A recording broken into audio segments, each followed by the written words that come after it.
हुआ विप्र हे विद्वान ब्राह्मण तथ्यताम कृपया समझाइए। इस श्लोक में महाराज परीक्षित जिज्ञासा कर रहे हैं, कार्य के विषय में पूछ रहे हैं। सबसे पहले अपने गुरु महाराज और यहाँ के ईस्ट शिशी दादा गोविंद जी के चरणों में प्रणाम अर्पण करते हैं और आप सभी वैष्णव के चरणों में भी प्रणाम अर्पण करता हूँ। आप सब अवसर दिए मेरे को कि यहाँ पर हम लोग 3 दिन कुछ श्रीमद् भागवतम से चर्चा करेंगे। और देवहरि प्रभु आए थे एक बार बिहार कथा में, तो वहाँ तो ऐसे कार्य धर्म को इतना लंबे से नहीं बोला था, 20-25 मिनट में कुछ कहा था, तो इनको थोड़ा सा पसंद आ गया, लेकिन उसी को थोड़ा विस्तार करके यहाँ पे सुनाना है। तो इसीलिए टॉपिक रखा गया कालीय धर्म लीला। तो ऐसे इसके लिए 3 दिन भी कम ही समय है, समय तो इसके लिए और चाहिए, और 3 दिन में प्रयास करेंगे जितना हो सके। आप वैष्णव की कृपा से कोशिश करेंगे आप लोगों को प्रस्तुत करने का। आप लोग आशीर्वाद कीजिए, कृपा कीजिए कि इस कार्य को सफलतापूर्वक कर सके। देखिए भगवान जब थोड़ा बड़े हुए, पहले वत्सव थे, बछड़ा चलाते थे, तो बछड़ा लेके जाते थे, मगर माता यशोदा को हमेशा जिद करते रहते थे कि मैया गाय चराने चाहिए। वहाँ सुविधा जी लिखे कि गाय चराने के लिए मेरे को अनुमति दीजिए। तो माँ यशोदा बोलती थी नहीं बेटा अभी तुम बड़े छोटे हो। तो भगवान बलराम जी के बगल में खड़े होकर ऐसे कुछ नहीं बड़ा हो गया बड़ा हो गया जा सकता हो। तब यशोदा मैया नहीं मान के देती थी, क्या करोगे? तो भगवान बोलते थे वृंदावन के भांति भांति के फल अपने घर से खाइए हो। भाई तुम्हारे घर में बासी फल आते हैं, नौकर लोग लाते हैं, 1-2 दिन फ्रिज में रखे रहते होंगे, उसके बाद खाने को मिलते हैं। अगर वृंदावन जाऊंगा तो ताजे ताजे फल पेड़ से तोड़ूंगा और खाऊंगा, तो ज्यादा हेल्दी बनूंगा, ताजे फल खाऊंगा। तो अब यशोदा मैया सुनती थी पेड़ पे चढ़ेगा तो बिल्कुल नहीं जाने, नहीं खुद नहीं चढ़ूंगा, भैया है ना दाऊ जी, ये तोड़ के देंगे मैं खाऊंगा। तरह तरह से बहुत जिद किया करते थे। तो माता यशोदा महाराज स्नेहमयी जननी है, नहीं स्वीकार करते थे। जब भगवान कुछ और बड़े होने लगे, तकरीबन 6 वर्ष के, हम सब जानते हैं गोपाष्टमी हम लोग मनाते हैं, तो गोपाष्टमी के दिन अलाउ किया कि ठीक है आज से तुम गाय चारण गोचारण के लिए जा सकते हो। गोचारण के लिए सुबह जल्दी निकलना होता है और बहुत दिन वहीं बिता के गोधूली के समय जैसे अभी का समय है इसमें रिटर्न करना होता है। तो माता यशोदा स्वीकार की। अब पहले दिन जब भेज रहे थे तो नंद महाराज ने कमांडमेंट्स सुनानी शुरू कर दी, क्या करना है और क्या नहीं करना। बहुत अच्छा अच्छा उपदेश दिया, गोचारण के लिए जा रहे हो देखो इधर उधर जहाँ तहाँ का फल नहीं खाना। कई बार जंगली फल होते हैं, देखने में लगेगा तो नॉर्मल है, बढ़िया है, मगर वो जहरीला भी हो सकता है। तो नंद महाराज समझाए कि देखो किसी लोकल व्यक्ति से पूछे बिना कोई फल नहीं खाना, और गाय चराने के लिए जाना है तो जिस सेवा के लिए जा रहे हो सेवा करनी है। ये उछल कूद करना ठीक है, थोड़ा बहुत कर लेना, मगर ज्यादा उत्पात नहीं करना है। अच्छा 14 इंस्ट्रक्शंस दिए, उसमें से एक महत्वपूर्ण इंस्ट्रक्शन ये थी कि किसी भी हाल में किसी के समझाने से भी 2 जगह पे नहीं जाना है। कहाँ नहीं जाना है? एक तो तालवन में नहीं जाना है और एक कालीहर के पास नहीं जाना है। भाई कालीहर थी जहाँ कालिया रहता था, तो ये बात प्रसिद्ध थी कि वहाँ पर जल जो है यमुना का विषय है, तो वहाँ नहीं जाना। और तालवन में कौन रहता था? गधा रहता था, धेनुकासुर रहता था। वो गधा इसीलिए था क्योंकि वो सोचता था कि इस वन के जितने वृक्ष के फल हैं, ये सारे के सारे फल हमारे मालिक कंस के हैं, भोग के हैं। गधा इतना बड़ा गधा कि ऐसे तो पूरे संसार में सब कुछ भगवान के लिए, भोक्ता राम है तपस्या, मगर वो इतना बड़ा गधा कि वृंदावन में रह के ऐसा सोचता था कि वृंदावन की कोई वस्तु कंस के भोग के लिए है। तो देखिए होता क्या है, बच्चों के साथ सभी के साथ होता है, कोई चीज के लिए मना किया जाए तो मन उसी जगह पे जाएगा।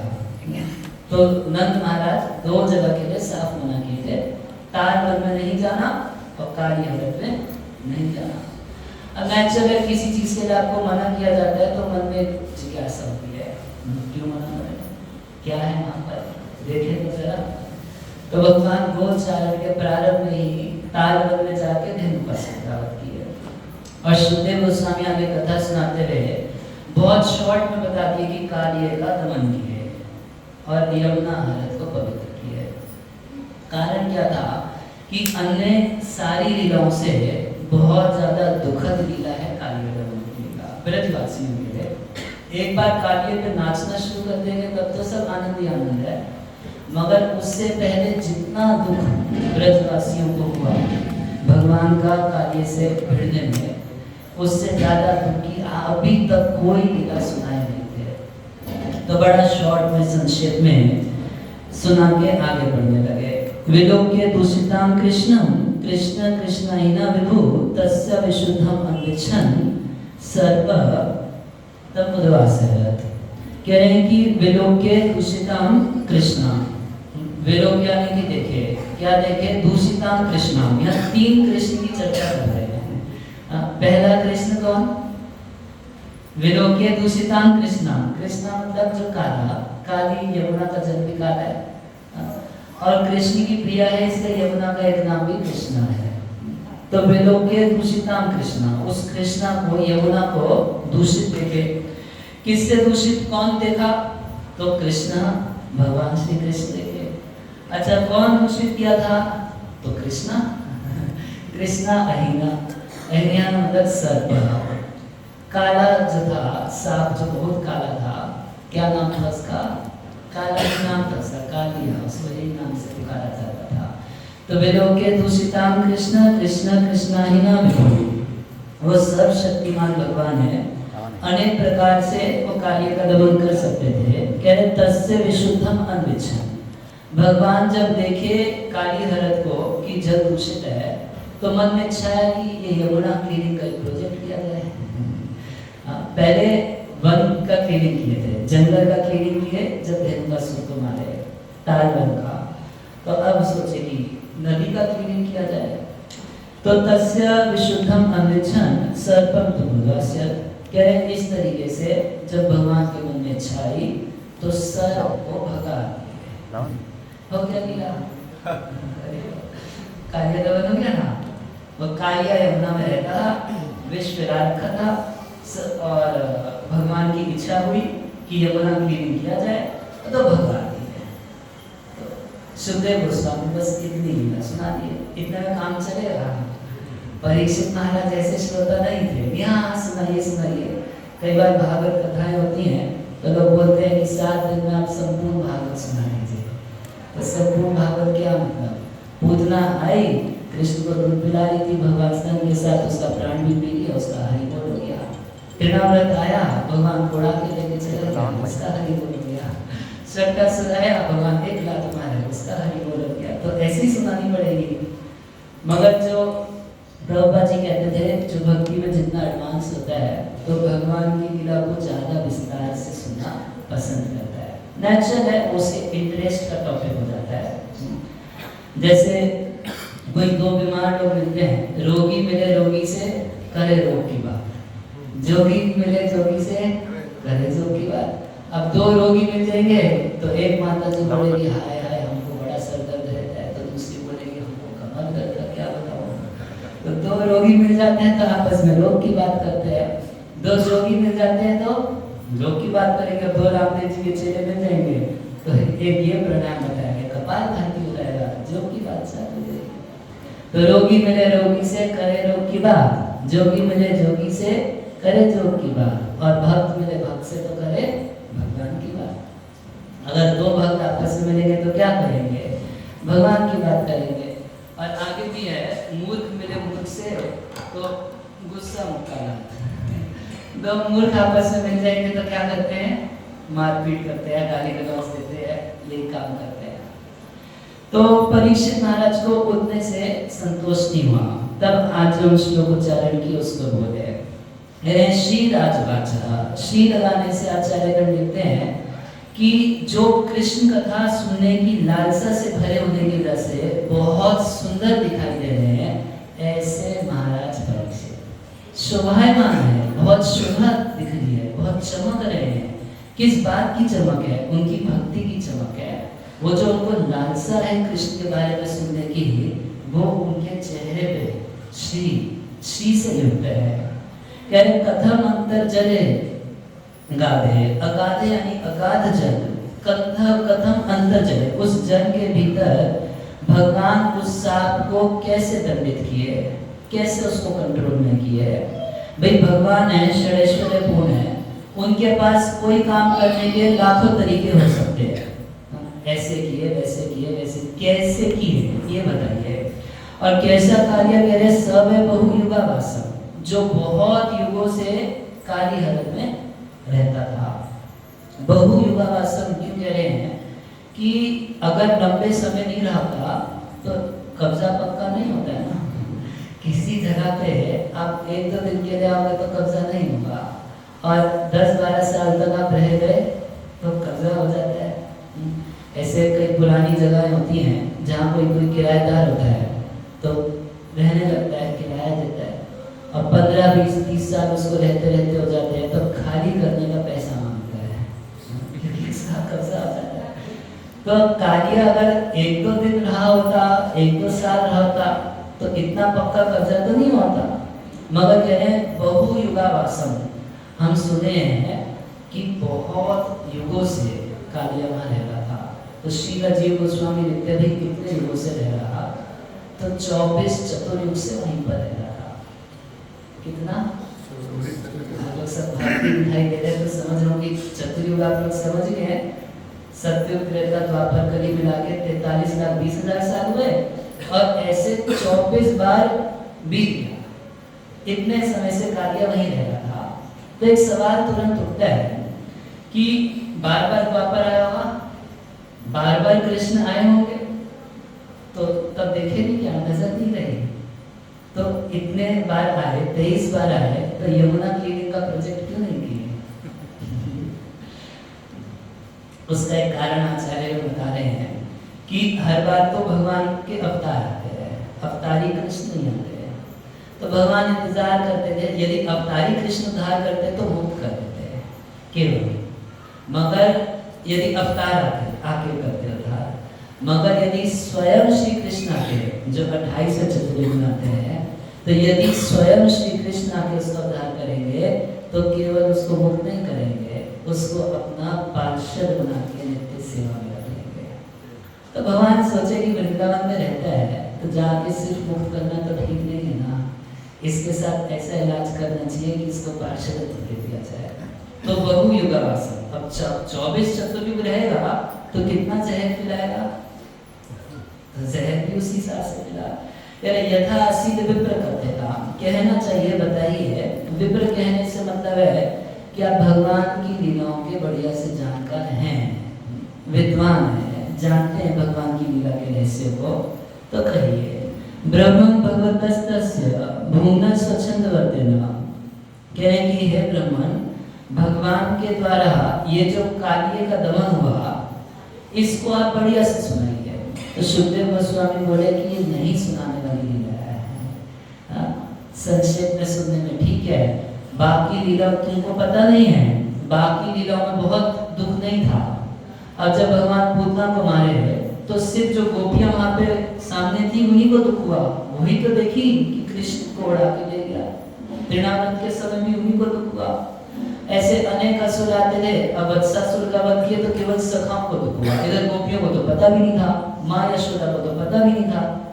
तो कभी कोई कोई लीला में किसी किसी को दुख होता था थोड़ी देर के लिए, फिर भगवान मार देते थे तो सब खुश हो जाते थे। मगर ये एक ऐसी लीला हुई कि पूरा ब्रज मंडल हो रहा था, पशु पक्षी गोपियां गाय बछड़े सबके सब वहां पर हो रहे थे। बोले ज्यादा दुख की लीला है तो दुखी हो जाओगे सुनाने से। तो कह रहे नहीं नहीं नहीं, भूमना स्वच्छंद वर्तना, भगवान जो है वो भूमा पुरुष है। वो भूमना से अर्थ ये है, देखिए लिमिटेड में, जो लिमिटेड है उसमें सुख नहीं होगा, और उसमें सुख और दुख दोनों चीज होती है। मगर जो अनंत है उसमें अनंत ही सुख रहता है। और स्वच्छंद वर्तना का बड़ा सुंदर अर्थ किया गया है कि जो अपनी इच्छा से कुछ नहीं करते हैं। स्व का अर्थ, स्वच्छंद का एक अर्थ होता है अपनी इच्छा से करने वाले, और स्वच्छंद का एक अर्थ होता है जो स्व है, जो हमारे अपने भक्त जो है भगवान के, भगवान उन्हीं की इच्छा के अनुसार सब कुछ करते हैं। और जो व्यक्ति संसार में भक्तों की इच्छा के अनुसार जीवन जीता है उसको तो कभी दुख हो ही नहीं सकता। तो इसका क्या प्रमाण है? तो जब समुद्र मंथन के बाद, देवासुर संग्राम के बाद बलि महाराज का तो शरीर तोड़ दिए थे, काट पीट दिए थे देवता को, और शुक्राचार्य संजीवनी बूटी से उसको वापस जीवित कर दिया, और उसके बाद उसमें अपना तेज रख दिए। अब बलि महाराज आक्रमण के स्वर्ग में, तो स्वर्ग में जाके आक्रमण नहीं किए, स्वर्ग की सीमा पे खड़े होकर शब्द बजाए, तब तक इंद्र का पजामा गीला हो गया। इतना भयभीत हो गए, इतना भयभीत हो गए, सीधा पहुंचे किसके पास? बृहस्पति जी के पास। इसको तो मैं मार दिया था ना, ये जिंदा कैसे हुआ और जीवित हुआ? तो पहली बात ये है, और दूसरी बात ये बताइए कि इतना तेज पराक्रम इसका कैसे बढ़ गया? तो बृहस्पति जी को भी मौका मिल गया, ताना मार दिए, बोले ये उसका तेज नहीं है, गुरु की सेवा करके गुरुओं ने उसमें तेज रखा है, वो तो गुरु की सेवा किया तेजस्वी हो गया, तुम लोग मुझसे अपराध करते रहते हो। अच्छा, इसके बाद माता अदिति कश्यप मुनि के कहने पर बहुत सुंदर पयोव्रत की, 12 दिन का व्रत की, व्रत के प्रभाव से भगवान प्रकट हो गए। जब भगवान प्रकट हुए तो भगवान बोले, माँ मुझको पता है तुम्हारे मन में क्या है, तुम असुरों की माँ को रोते हुए देखना चाहती हो, यही है तुम्हारे मन में। एकदम खुल के भगवान बोल रहे हैं, बोले मगर सॉरी, मैं आपके लिए नहीं कर पाऊंगा कुछ। तो अदिति माता पूछी नहीं, ऐसा आप क्यों बोल रहे हो सॉरी? तो बोले कि बात ऐसी है कि जिस किसी के ऊपर ब्राह्मणों की या भक्तों की कृपा होती है, उसके सुख में मैं भी इंटरफेयर नहीं कर सकता। तो बलि से मैं युद्ध नहीं कर सकता, उससे झगड़ा नहीं कर सकता, मगर अब एक समस्या और है, क्या कि आप मेरा भजन कियो, और अमोघा भगवत भक्ति, भक्ति जो है वो अमोघ है, उसका फल तो मिलेगा, आपकी मदद तो करनी पड़ेगी। तो अदिति माता पूछी कि अब आप क्या करेंगे? बोले देखो लड़ाई तो कर नहीं सकता, और आपकी मदद भी करनी जरूरी है, तो क्या करेंगे? ठीक मांगेंगे। तो भगवान वामन देव बने भीख मांगे इसीलिए, नहीं तो संपूर्ण विश्व ब्रह्मांड के ईश्वरों के भीख मांगने की क्या जरूरत थी? सिर्फ इस वजह से कि बलि के ऊपर भक्तों की कृपा थी, और जिसके ऊपर भक्तों का आशीर्वाद होता है उसके सुख में भगवान भी बाधा नहीं बन सकते, तो इसका क्या बनेगा? और भगवान भी उसी चीज को अपने करते हैं। स्वच्छंद वर्तना, भगवान अपनी इच्छाओं के हिसाब से कुछ भी नहीं करते हैं, भगवान अपने भक्तों की इच्छाओं के पीछे ही सारी लीला करते हैं। तो परीक्षित महाराज बोले कि जो भी कुछ किए होंगे तो उसमें निश्चित रूप से अपने भक्तों को सुखी करने के लिए किए होंगे, तो कृष्ण को दुख तो हो ही नहीं सकता। तो आप सुनाइए, और कह रहे हैं गोपाल उदार चरितम कस्त प्रेत अमृतम जशन, कह रहे हैं कि भगवान गोपाल के जो अमृतमय चरित्र है, कौन ऐसा व्यक्ति होगा जो सुन के बोल देगा अच्छा प्रेत हो गया, बंद करो बस, कोई अलम नहीं कह सकता। एक तो मृत नहीं है, इस संसार का जितना भी न्यूज है, जितनी भी खबरें हैं, सब क्या है? बासी हो जाती है, मर जाती है। और जैसे न्यू के आगे एस लिख दिया, ये बताने के लिए कि हमेशा नया खबर मिलेगा, मगर नया खबर तो मिलता नहीं है। अखबार में वही बासी खबर छपता है, बस करेक्टर के नाम बदल जाएंगे, वही चोरी डकैती लूटमार ये वो सब सेम खबर छपती है, बस किरदार बदलते रहते हैं। तो ये जो इस संसार की जितनी भी बातें हैं सब बासी हो जाती है। ये कैसी है? मृत है, मर जाती है। मगर भगवान की लीलाएं कैसी हैं? ये अमृत है। ये आप जितना पढ़ेंगे, जितना सुनेंगे, जितनी बार पढ़ेंगे सुनेंगे, ये हमेशा नई नई लगती है।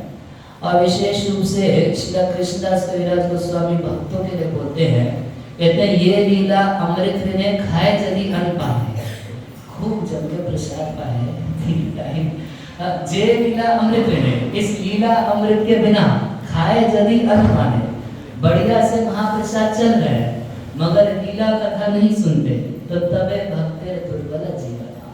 तो ऐसे भक्त का जीवन जो है कैसा हो जाता है, दुर्बल हो जाता है। भक्ति में कोई बल नहीं रहेगा, कोई उत्साह नहीं रहेगा। और जार एक बिंदु पाने उत्फुल्लित तनु मने, कह रहे यदि इसकी एक बूंद भी मिल जाए तो मन शरीर इतना प्रफुल्लित हो जाता है कि हास्य गाए करे नर्तन। तो कभी हंसेगा, कभी गाएगा, कभी कीर्तन में नाचने लगेगा। हरे कृष्णा कृष्णा कृष्णा हरे हरे, हरे राम राम राम हरे। तो भक्तों को विशेष रूप से ये ध्यान रखना चाहिए कि अब भक्त बन गए हैं तो ठीक से भक्त बनना चाहिए। मतलब उनको सिर्फ खाना पीना नहीं है, कथा जरूर सुननी चाहिए। तो परीक्षित महाराज बोले नहीं आप सुनाइए इस लीला को। तो सुखदेव गोस्वामी बता रहे हैं कालिंद्याम कस्यासी हृदय कश्चित विषादिना, कह रहे कोई एक ऐसी हरद थी यमुना से थोड़ा सा स्ट्रीम जो हटके था। पूरा अगर यमुना में अगर कालिया रहता तो उधर मथुरा तक जहर चला जाता, तब तो वसुदेव भी कृष्ण को गोकुल में पूजा पाए होते। तो ये कह रहे एक हरद अलग से थी बहुत लंबी चौड़ी। अरे कश्चित मतलब वर्णन करने में बहुत मुश्किल है, कैसी थी बताने में बहुत मुश्किल है। और शिवब्रह्मा ने परस्मिन पतंती ऊपरी का खगा, और कालिये का विष इतना ज्यादा था इस हरद में कि हमेशा पानी उबलता रहता था। उस विष की अग्नि से पानी हमेशा उबलता सा रहता था। और इतना अधिक प्रभाव था कि पतंती ऊपरी का खगा, खग बोलते हैं जो आकाश में उड़ते हैं पक्षी, ऊपर से उड़ने वाला पक्षी भी वहां से मर के नीचे गिर जाता। बोले कि भैया ये कौन सी फिलॉसफी हुई, पानी में जहर है नीचे तो ऊपर का पक्षी कैसे मर जाएगा। हम लोग को कभी जुकाम लगता है तो स्टीम लेते हैं, तो उसमें क्या करते हैं, उस मशीन में थोड़ा दवाई डालते हैं, तो उसकी भाप में उस वाष्प में दवाई का प्रभाव आता है नहीं आता है। तो जैसे उस वाष्प में दवाई का प्रभाव आता है, ऐसे कालिये के जहर का प्रभाव उसके पानी का जो ऊपर इवेपोरेट होता है उसमें भी रहता है। और ये तो आकाश से उड़ने वाले पक्षियों की स्थिति अगर ऐसी है तो बाकियों की क्या होगी, कोई जलचर अंदर रह सकता है, उसका तो कोई मतलब ही नहीं। अगर तट की कैसी स्थिति थी तो विपरीतमता विषदोर्मी कह रहे हैं कि वहां से मरुदेना जो वायु बहती थी, यमुना के जल को स्पर्श करके वायु बहती थी, तो जिस वृक्ष पे जिस घास पे पड़ जाती थी तो घास को फ्राई कर वो नहीं बच ही नहीं सकते। दूर दूर तक कोई पेड़ नहीं, दूर दूर तक कोई घास तक नहीं थी। तो ऐसे भी भगवान के लिए किसी काम की नहीं थी। गाय चराते चराते चले जाए तो ना वहां पर घास है ना कुछ है, कुछ चलने के लिए ला के लेते हैं। पास में कोई पक्षी पहुंच जाए, पशु पहुंच जाए तो वो भी वहां पर मर जाएगा। मगर अब कालिया था, अब सोचिए कालिया इतना गर्मी में रहता। श्री सनातन गोस्वामी बताते हैं कि कालिया बहुत बड़ा वैज्ञानिक था। उसको एक साइंस बताती जिसको बोलते हैं जल स्तंभ। क्या बोलते हैं?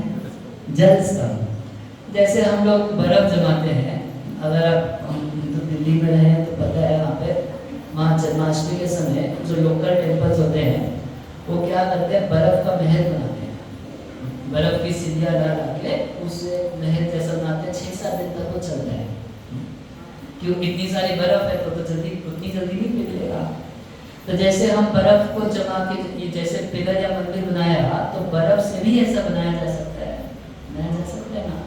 कालिया ये साइंस आता है, जल स्तंभ की विद्या पता थी।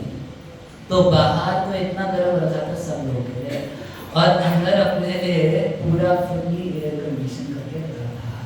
बर्फ का जल स्तंभ बना के उसके भीतर आनंद से रहता था। खुद के लिए ठंडक में रहेगा और बाकी बाहर के लोगों सबको खूब जला के रखता था। तो इस तरीके से कालिया वहां पे रहता था।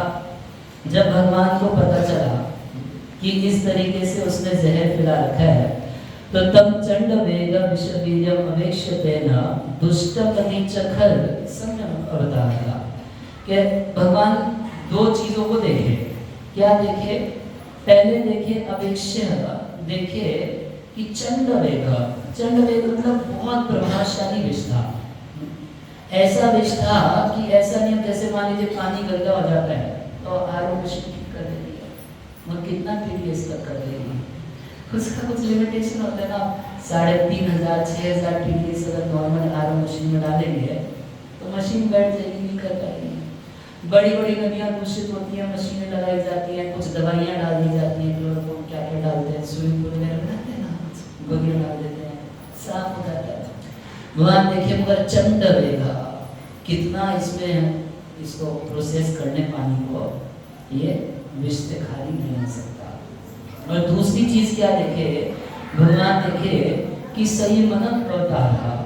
एक तो कार्य दुष्ट है, दुष्टता की सीमा, और दूसरा अपनी तरह देखे हम भी तो एक दुष्टों के लिए ही अवतार लिए हैं, इनकी पिटाई करने के लिए आए हुए तो भगवान मन में सोचे कि अब काली हालत को साफ करना चाहिए। तो तम चंडवेग विश्वीयम अविष्यते न दुष्टं नदीं च खला, खलों को मारने वाले, खलों को दंड देने वाले जो भगवान हैं, अब क्या किए, कृष्णा कदम्ब अधीर्य तत्वतितुंगम।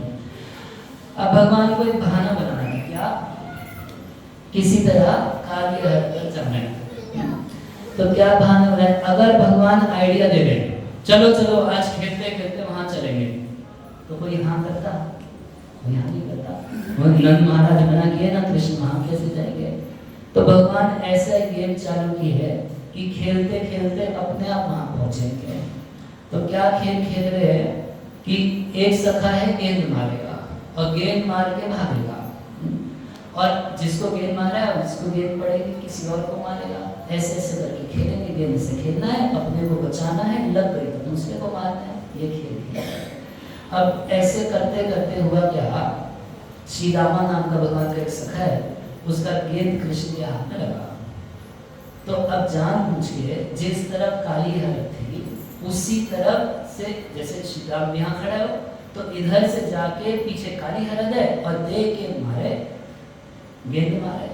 जब बॉल मारे तो बेचारा अपने आप को बचाने श्री रामा थोड़ा सा साइड हुआ, बच तो गया, और गेंद कहाँ पहुंची, सीधा यमुना के जल में।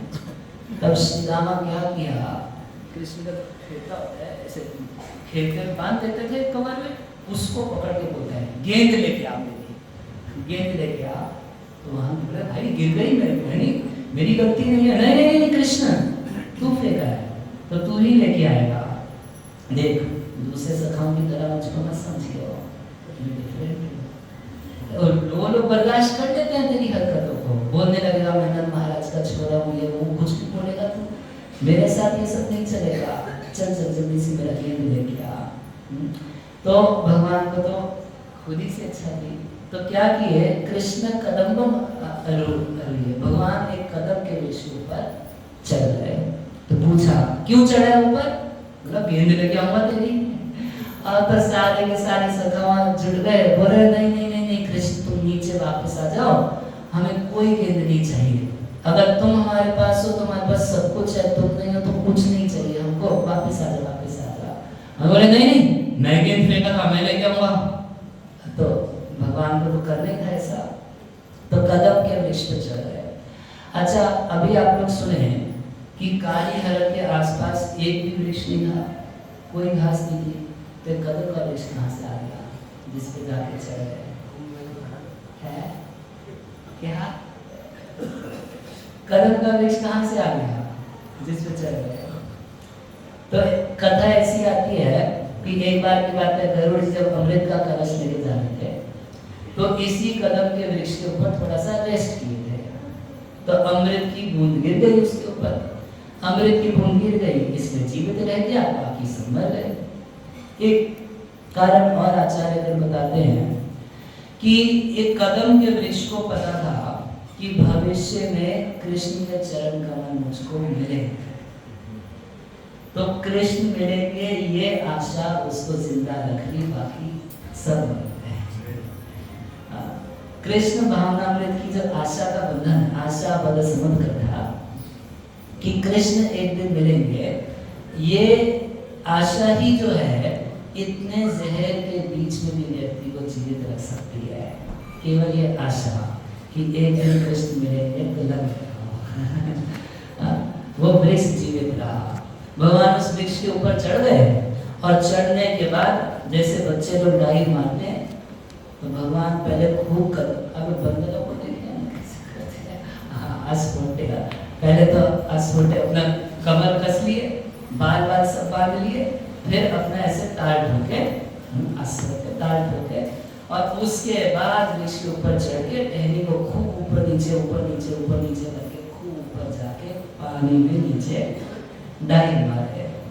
जब पानी में डाई मारे, अच्छा काली हरद का वर्णन किया गया है कि उसके जल को कोई हिला नहीं सकता, कोई एजिटेट नहीं कर सकता। काली अगाध जल था और कार्य का ऐसा प्रभाव था कि वहाँ तो मछली भी तो थी नहीं जल के भीतर, तो पानी हिलेगा डोलेगा कैसे। कार्य रहता था बड़ा मजे से। सूरदास जी लिखते हैं कि कालिया जब भगवान कूदे काली हरद में तो सबसे पहले नाग पत्नियां देखी कृष्ण को, तो उसको समझाना, तुम यहाँ कैसे आ गए हो, पता है ये किसका हरद है, हमारे पति कालिया का हरद है। तो भगवान बोले पता है, उसी के लिए आए हो, उसका इलाज करने के लिए आए हो। बोले नहीं नहीं तुम जाओ यहाँ से, कर्ज का भय कराने लगे, क्या क्या बोलने लगे, तुम जाओ यहाँ से, ये है वो है, तुम छोटा सा लड़का है, पता है एक बार कालिया तुमको देख लिया ना तो तुम बचोगे नहीं। तो भगवान क्या किए, कालिया की पूंछ के ऊपर पैर रख दिए। तो वो लोग तो पूरा डर गए कि ये तो पूंछ के ऊपर पैर रख लिया। तो भगवान तो कालिया को जगाना चाहते थे।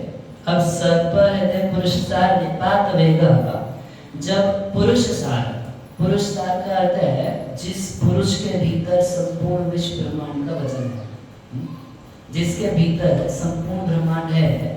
हम लोग सब जानते हैं भगवान यशोदा को अपने मुख के भीतर ब्रह्मांड दर्शन कराए थे, भगवान के भीतर पूरा विश्व ब्रह्मांड है। ऐसे भगवान जब उस हरद में कूदेंगे तो सोचिए कि कितना फोर्स से कूदे हैं, कितना वजन है उसमें।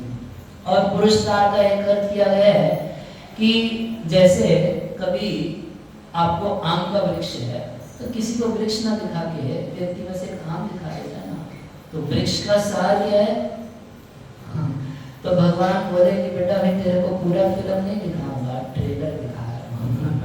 और ट्रेलर कैसा दिखा है कि जब उस काली हरद में कूदे तो भगवान के बल से उसको जल छिड़का इधर उधर, और कितना दूर 400 हाथ दूर तक पानी चला गया। तो काली को डिस्टर्ब तो हुआ या नहीं हुआ? भारी डिस्टर्बेंस। क्या डिस्टर्ब? ट्रेसपासर कौन आ गया? काली का बीमारी ये था कि ये तो मेरा क्षेत्र है, ये मेरे प्रभाव का, वो सोचता था कि जहां तक मेरे विष का प्रभाव है वहां तक ये क्षेत्र, तो दूसरा इसमें नहीं आना चाहिए।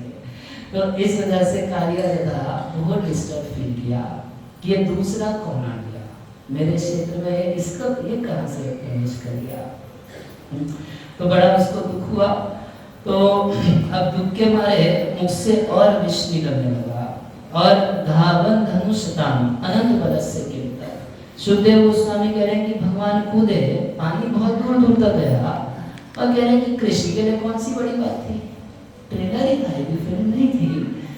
इतना दूर दूर तक पानी गया, इतना वजन के साथ भगवान कूदे, वो तो अनंत बलशाली है, अभी आगे आगे बहुत कुछ करेंगे। तो तस्य हृदय विहरतो भजदंड भुजदंड घूर्णा वार घोषम अनवर वारण विक्रमस्य आश्रुत्य तत्स्व सदना।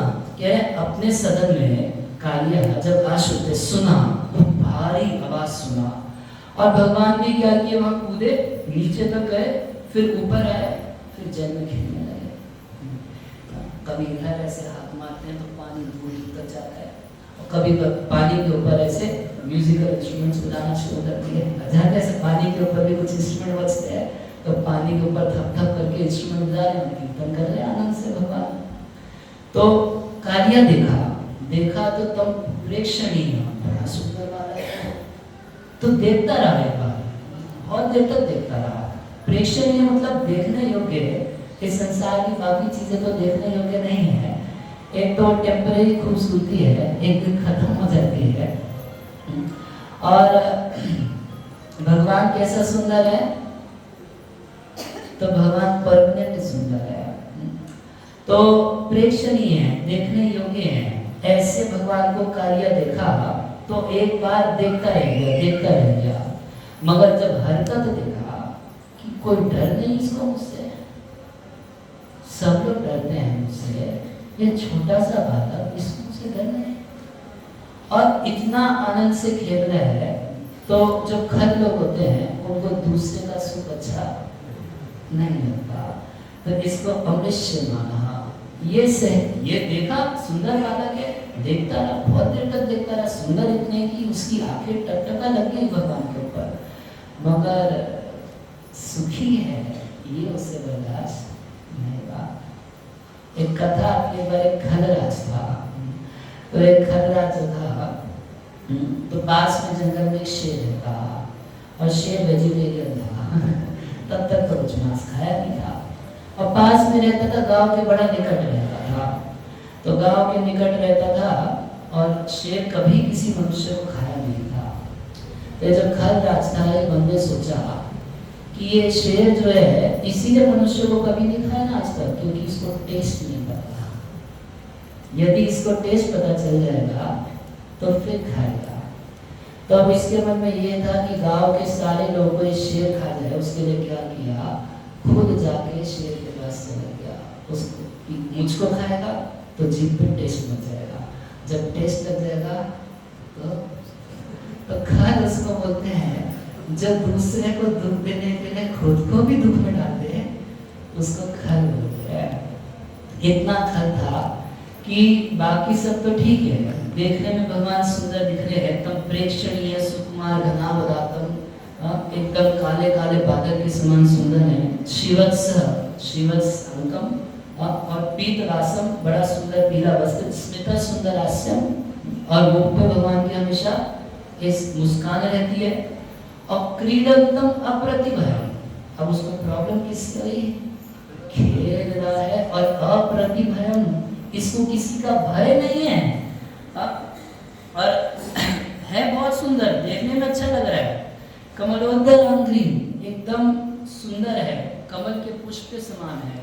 सुसंदस्य मर्मसुरुषा भुजाया छछादा, तो क्या किया, अपनी भुजाओं में, साफ तो क्या भुजाया, वही उसका जो आगे का शरीर है, अपनी भुजाओं में भगवान को लपेट लिया।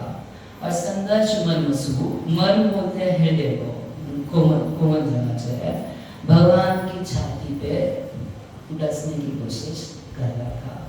सनातन गोस्वामी बड़ा विचित्र टीका लिखते हैं कि अप्रति है ना भगवान, मतलब उल्टा तो सोचेंगे नहीं किसी के बारे में। तो भगवान क्या सोचे, जब कालिया भगवान को अपने शरीर में लपेट लिया, भगवान सोचे कि गले लगा रहेगा, अच्छा छाती में डस रहा है, तो अच्छा चुनने की कोशिश कर रहा है।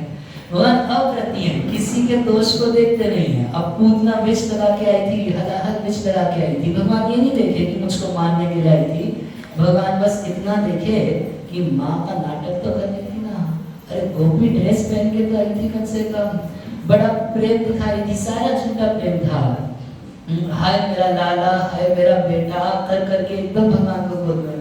तो भगवान ये नहीं देखे कि मेरे को मारने की इच्छा से आई, भगवान क्या देखे, कम से कम नकली माँ का नाटक तो करी थी, तो जब मारे उसको तो परमानेंट माँ बना के चलो। तो अप्रति, जो कभी किसी के लिए विपरीत भावना से सोचते नहीं, भगवान सोचे कि बड़ा अच्छा आलिंगन करके रखा है, तो सोचे थोड़ी देर मरते पर शुद्ध गोस्वामी कह रहे हैं, वहाँ सोचे संसार में लोग किसी को, अपने बच्चे को, पति पत्नी को गले लगा के, कितना गले लगा के रखना चाहते हैं, हालांकि चमड़े के शरीर में कोई सुख नहीं है। अब तो भगवान सोचे कि कुछ दिन यही कहा जाए, कितना सुंदर आलिंगन कर रहा है, तो भगवान उसमें रहे। तब नाग भोगस प्रीतम अदृष्ट चेष्टा, आलोक के तत्प्रिय सखा पशुपाल रहता। कह रहे हैं कि जब भगवान के बाकी सखा जो वो चारों में भगवान के साथ आए थे, वो देखे कृष्ण को, कैसे देखे, तो अदृष्ट चेष्टा, भगवान कालिए के चुंगल में फंसे हैं और हाथ पैर भी नहीं हिला।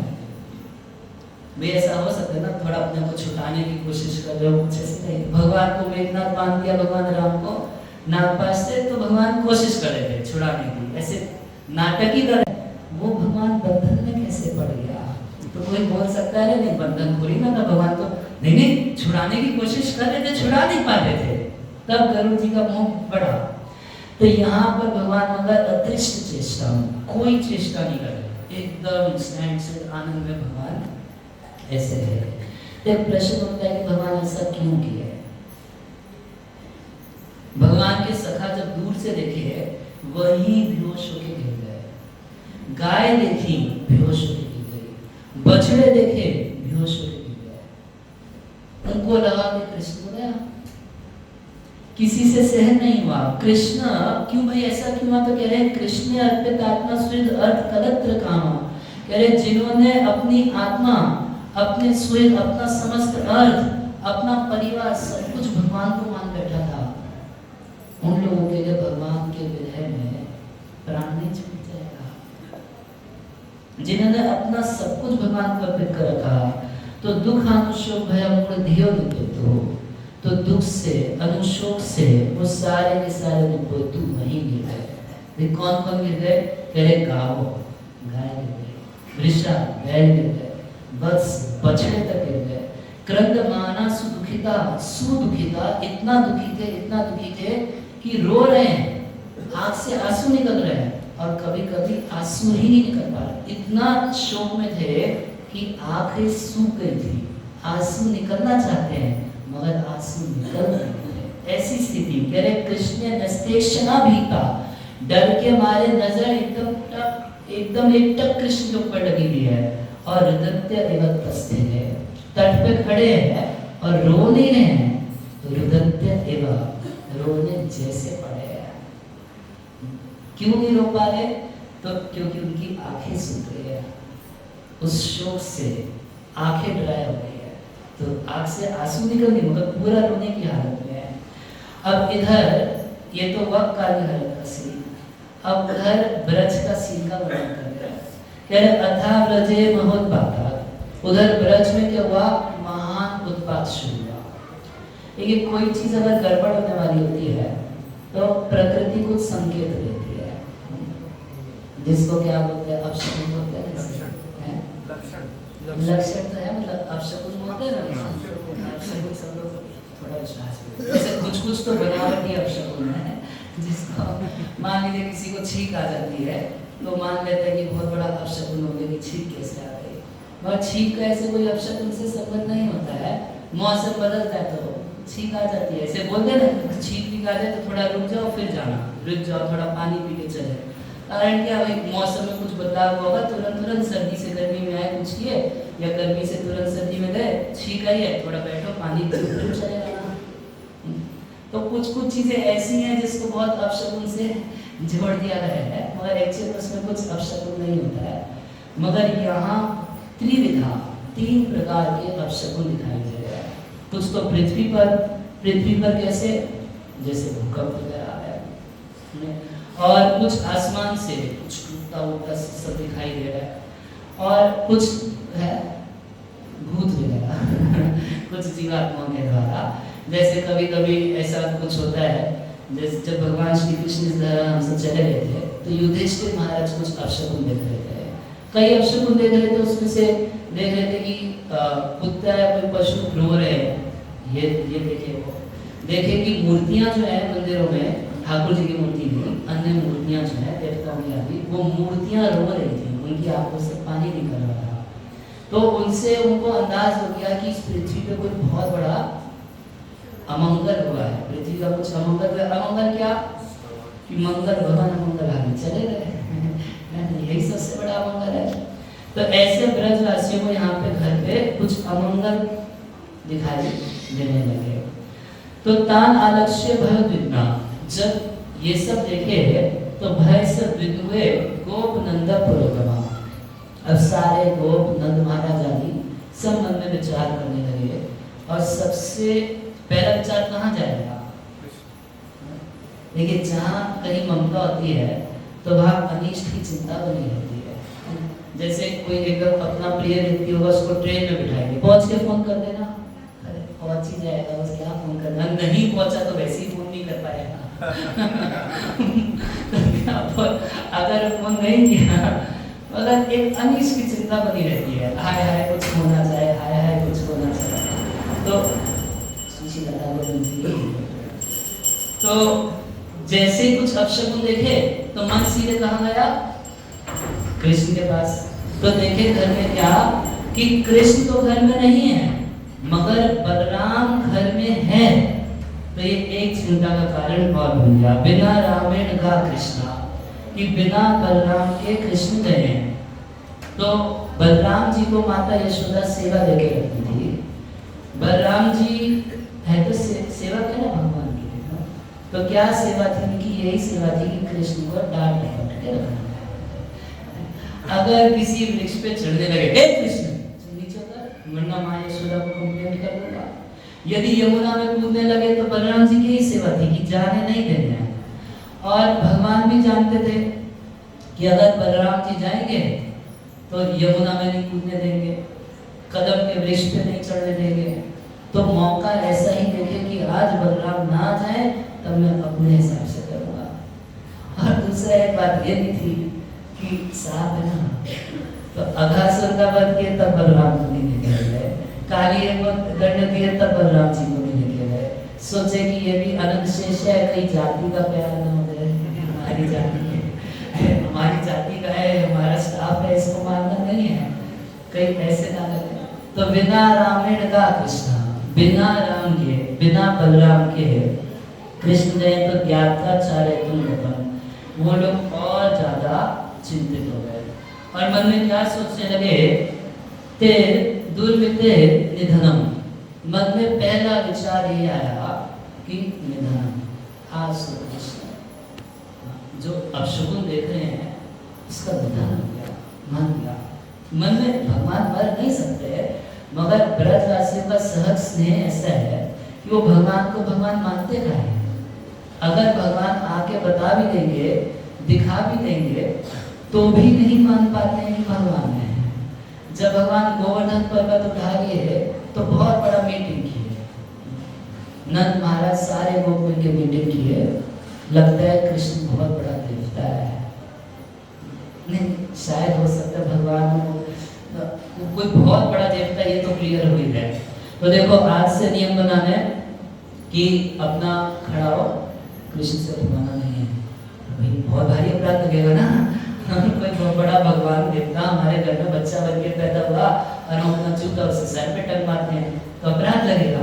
आज से बंद कर देना है और जब जो खाने को मांगे तुरंत उसको खाने को देना है।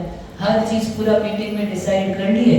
अब भगवान चिंता में पड़ गए, भैया कमाल है, मैं वैकुंठ छोड़ा यहाँ इन लोगों के साथ स्नेह सुहार्द करने के लिए, अब ये लोग इस संसार के लोग की तरह जय जगदीश ने शुरू कर देंगे, एक बना बिठा देंगे, मेरे को नारियल फोड़ेंगे, बोलेंगे एग्जाम में पास करा देना, नौकरी लगवा देना, यही चालू हो जाएगा। भगवान तुरंत नंद महाराज के पास गए, पापा पापा बहुत भूख लगी है। भगवान ने तो भूख कैसे लगी है, अब तो पूरा विचार खत्म हो गया कि भगवान है, इतना तड़प रहे खाने के लिए, चोरी करके खाते हैं। कौन भगवान है? कोई भगवान नहीं है, मान ही नहीं पाते थे कि भगवान है। जब एक बार की बात है कि नंद महाराज को किसके कुबेर जी के नहीं, वरुण देवता के आदमी उठा के लेके चले गए।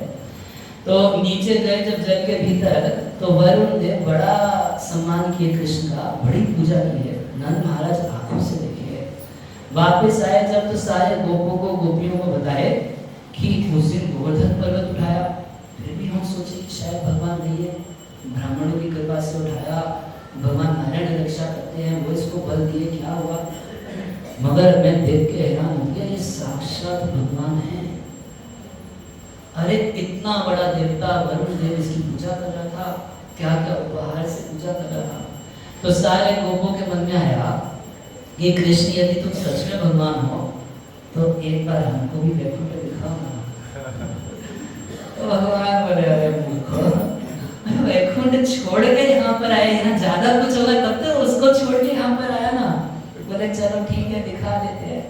तो भगवान क्या किए, सारे गोपियों माता पिता सबको लेके वैकुंठ चले गए। जब वैकुंठ गए तो जाके सीधे एकदम एक ऊंचे सिंहासन पे जाके कृष्ण बैठ गए। और सारे गोप गोपी पीछे पीछे जा रहे, भगवान थोड़ा जल्दी जल्दी चले, पीछे पीछे आ रहे। अब खड़े होकर जब कृष्ण को देख रहे हैं आपस में गपशप, अरे ये कौन सा बैठा है, ऐसे आपस में बात कर रहे हैं।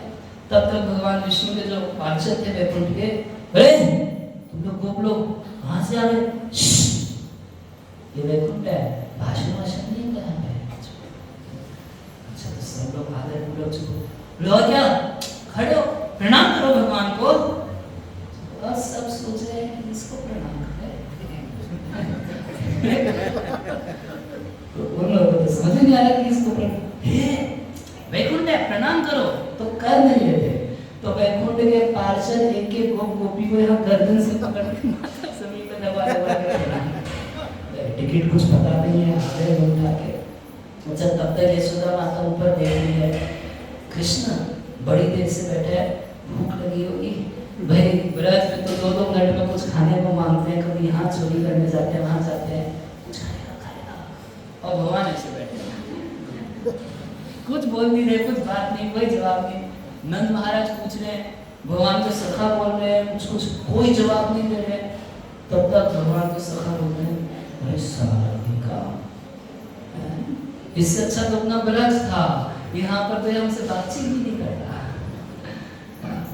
इसलिए ब्रज की भूमि को वैकुंठ से श्रेष्ठ माना गया शास्त्र में, क्योंकि आप वैकुंठ के अधीश्वर जो है भगवान विष्णु की गोद में नहीं जाके बैठ सकते, उनसे मित्रवत बात नहीं कर सकते, उनके कंधे पे नहीं चढ़ सकते, कभी उनको गाली नहीं दे सकते, और कान खींचना तो कभी कर ही नहीं सकते।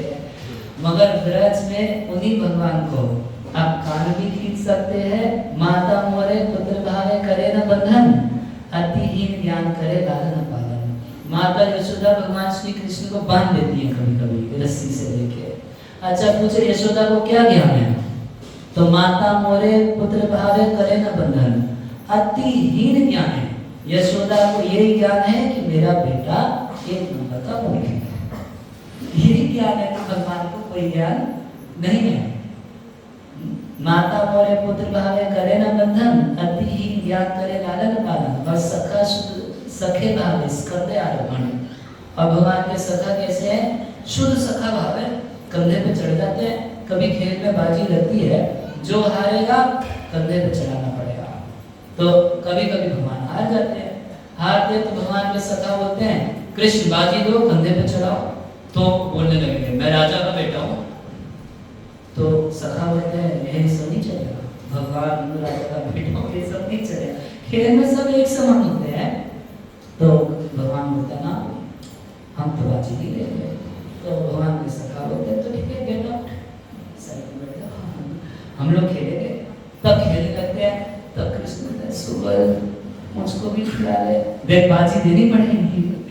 अच्छा ठीक है, तो स्कंदे आरोहण, तुम्ही कौन बड़ा बात, तुम्ही आमी सब, तुम कौन बड़ा है, एक समान है। और प्रिया यदि मान करे करे न भत्सन, वेद स्तुति रहते हरे भगवान। मान कह रहे, और कभी राधा रानी मान कर जाती हैं तो गाली देती हैं, धूत है कपटी, इस तरीके से गाली देती है। तो प्रिया यदि मान करे करे न भत्सन, तो गाली अच्छी लगती है खराब लगती है, कह रहे वेद स्तुति रहते हरे, मुझे ब्रह्मा जी बड़े बड़े ब्राह्मण लोग कितनी वेदों की ऋचाओं से स्तुति करते, नहीं जमता मेरे को। मगर जब राधा रानी एक गाली देती, कितना स्तुति नहीं बता सकता। तो ब्रजवासियों का प्रेम इस प्रकार का है कि भगवान के अतत, भगवान के जो ऐश्वर्य है उसको वो जानते ही नहीं है, या उस तरफ उनकी दृष्टि नहीं है। तो निधनम, निधनम मतलब एक बार मान लीजिए कि आज बलराम के बिना गया है, आचार्य लिखते हैं निधन का अर्थ है कि बहुत बड़ा धन प्राप्त कर लिया। क्या धन पाया, वो यमुना में खेलना चाहता था, आज यमुना तेरा वनचारी हो गया, आज यमुना में खेलने को मिल गया। और अभी काली की पत्नियां जो है बड़ा हीरे मोती से कुछ भगवान को देंगी, बहुत धन प्राप्त होगा। तो इस तरीके से ब्रजवासियों की स्थिति बता रहे हैं। तत् प्राणासक मनस्कस्ते दुख सुख भयातुरा आबाला वृद्धवनिता। कह रहे किस किस की स्थिति है इसकी हुई, आबाला छोटे बच्चे, वृद्धा बूढ़े जवान, सारे के सारे एकदम बावले जैसे हो गए। सर्वे अंग पशु विद्या, एकदम पशु जैसे हो गए। पशु जैसे मतलब जैसे पशु को कोई बुद्धि नहीं रहती ना, ऐसे कुछ बुद्धि होती है। पशु को क्या बुद्धि होती है? प्रभुपाद जी बोलते थे खाना सोना में तुम बचा, उसकी बुद्धि तो पशु को रहती है, मगर उससे ज्यादा कुछ बुद्धि पशु को नहीं होती है। एकदम पशु जैसे हो गए, सोच ही नहीं पा रहे थे। उनको ऐसा लग रहा था कि हमारा सारा धन चला गया, और कृष्ण चला गया, कृष्ण नहीं था। तो ताम सता कातरान निश्चय भगवान माधव बोला। अब ये सीन को दूसरा एक व्यक्ति और देखा, कौन? बलराम जी। कैसे बलराम? तो भगवान माधव बोला, बलराम जी भी भगवान है। तो ये लोग तो कृष्ण के प्रभाव को नहीं जानते हैं, मगर प्रहस्य किंचित न वाचा, बलराम जी कुछ बोले नहीं, एकदम चुप और हंसने लगे। प्रहस्य मुस्कुराने लगे। आप सोचिए कृष्ण कितना बड़ा संकट में है, सारे ब्रजवासी रो रहे हैं, नंद यशोदा रो रहे हैं, छोटे छोटे बच्चे, दीवान बच्चे रोते हैं। तो ऐसे किसी की दूसरे की आंख भी नम हो जाती है ना। ऐसे कई आप चाहे आपका कोई रिश्ता नाता कुछ नहीं है, कोई किसी के मरने में जाते हैं, सब लोगों को रोते देख के कभी कभी अपनी आंख भी नम हो जाती है। होता है नहीं होता है? विशेष रूप से स्त्रियां बच्चे रोते हैं तो मन बिगड़ने लगता है। सब लोग रो रहे और बलराम जी हंस रहे हैं, प्रहसन एकदम मुस्कुरा रहे।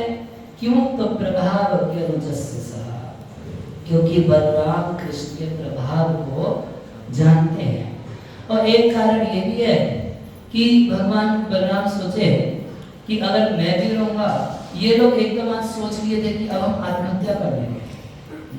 तो बलराम जी को हंस से देख के लोगों को लगे ना सिचुएशन हल्की है, कोई सिचुएशन हल्की हो जाएगी। तो बलराम जी इसलिए हंसने लगे।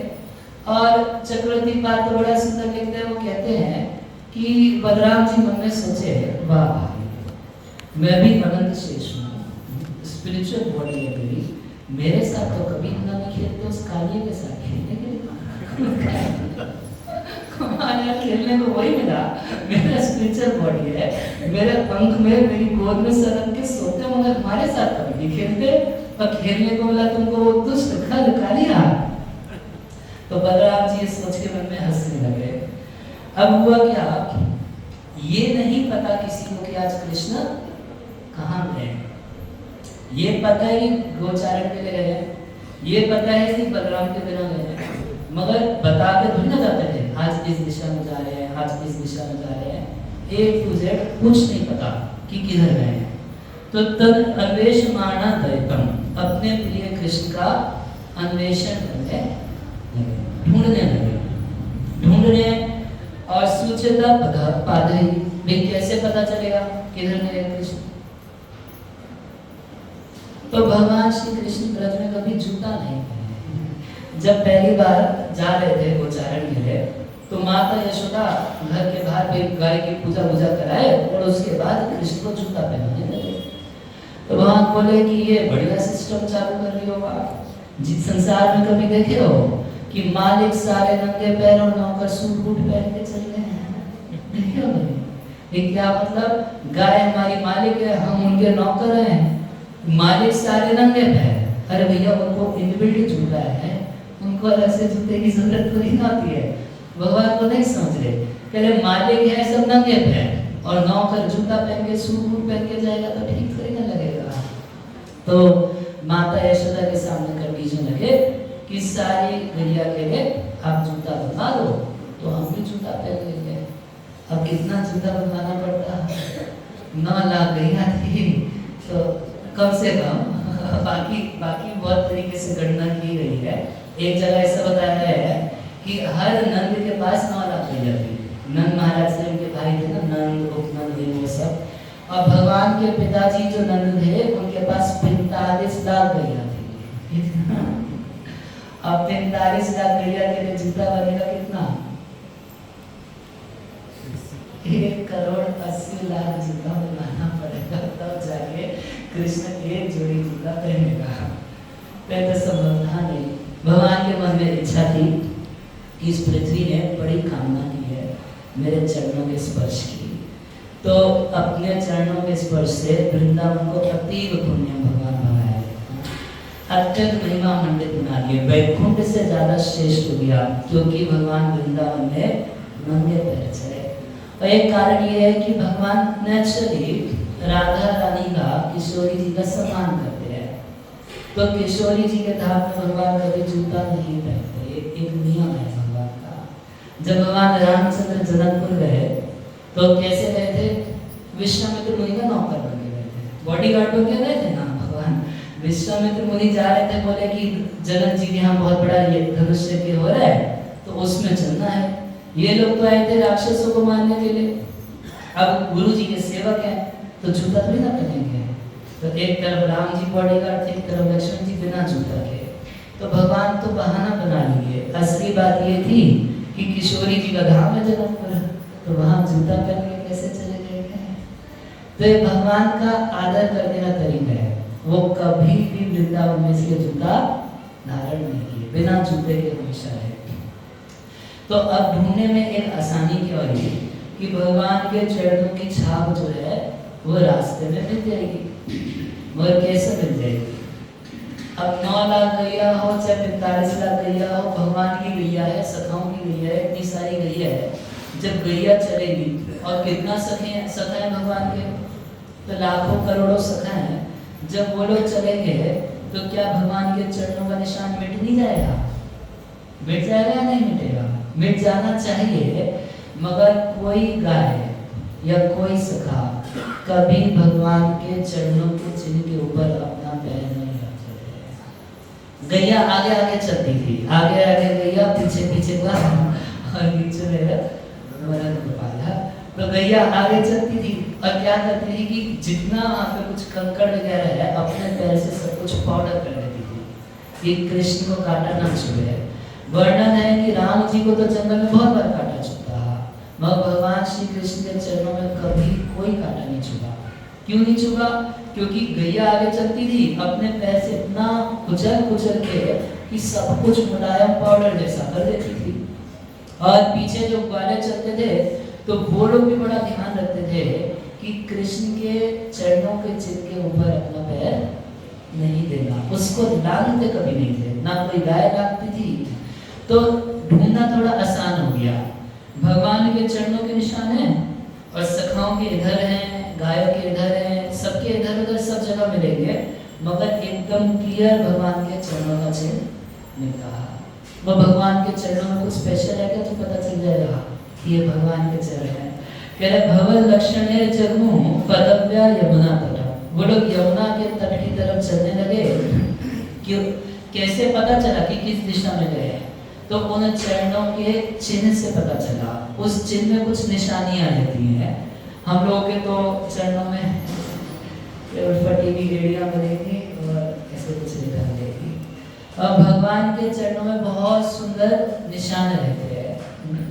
और कृष्ण के चरणों में 19 चिन्ह हैं और श्रीमती राधा रानी के चरणों में 17 चिन्ह हैं।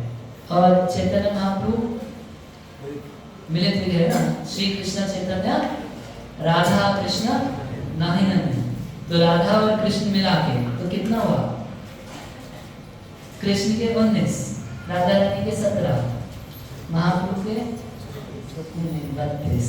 कुछ कॉमन है ना, तो दोनों बार नहीं छपे हैं। महाप्रभु सची आंगन में कभी घुमा करते थे छोटे जब थे, तो सची माता जगन्नाथ मिश्र उनके चरणों की छाप को देख के कभी कभी कंफ्यूज हो जाते थे। उनको भ्रम हो जाता था कि हमारे लड्डू गोपाल जी घूम रहे हैं, कभी इतना उनको वो चरणों के चिन्ह कुछ निशान रहते हैं। क्या निशान है तो पूरा 19 का यहाँ वर्णन नहीं है। उस पे एक तो अब्ज का चिन्ह है, अब्ज मतलब कमल का फूल, एक जौ का चिन्ह है और एक अंकुश है और एक वज्र है, एक झंडा है और भी बहुत सारे चिन्ह हैं, जैसे एक मछली का चिन्ह होता है और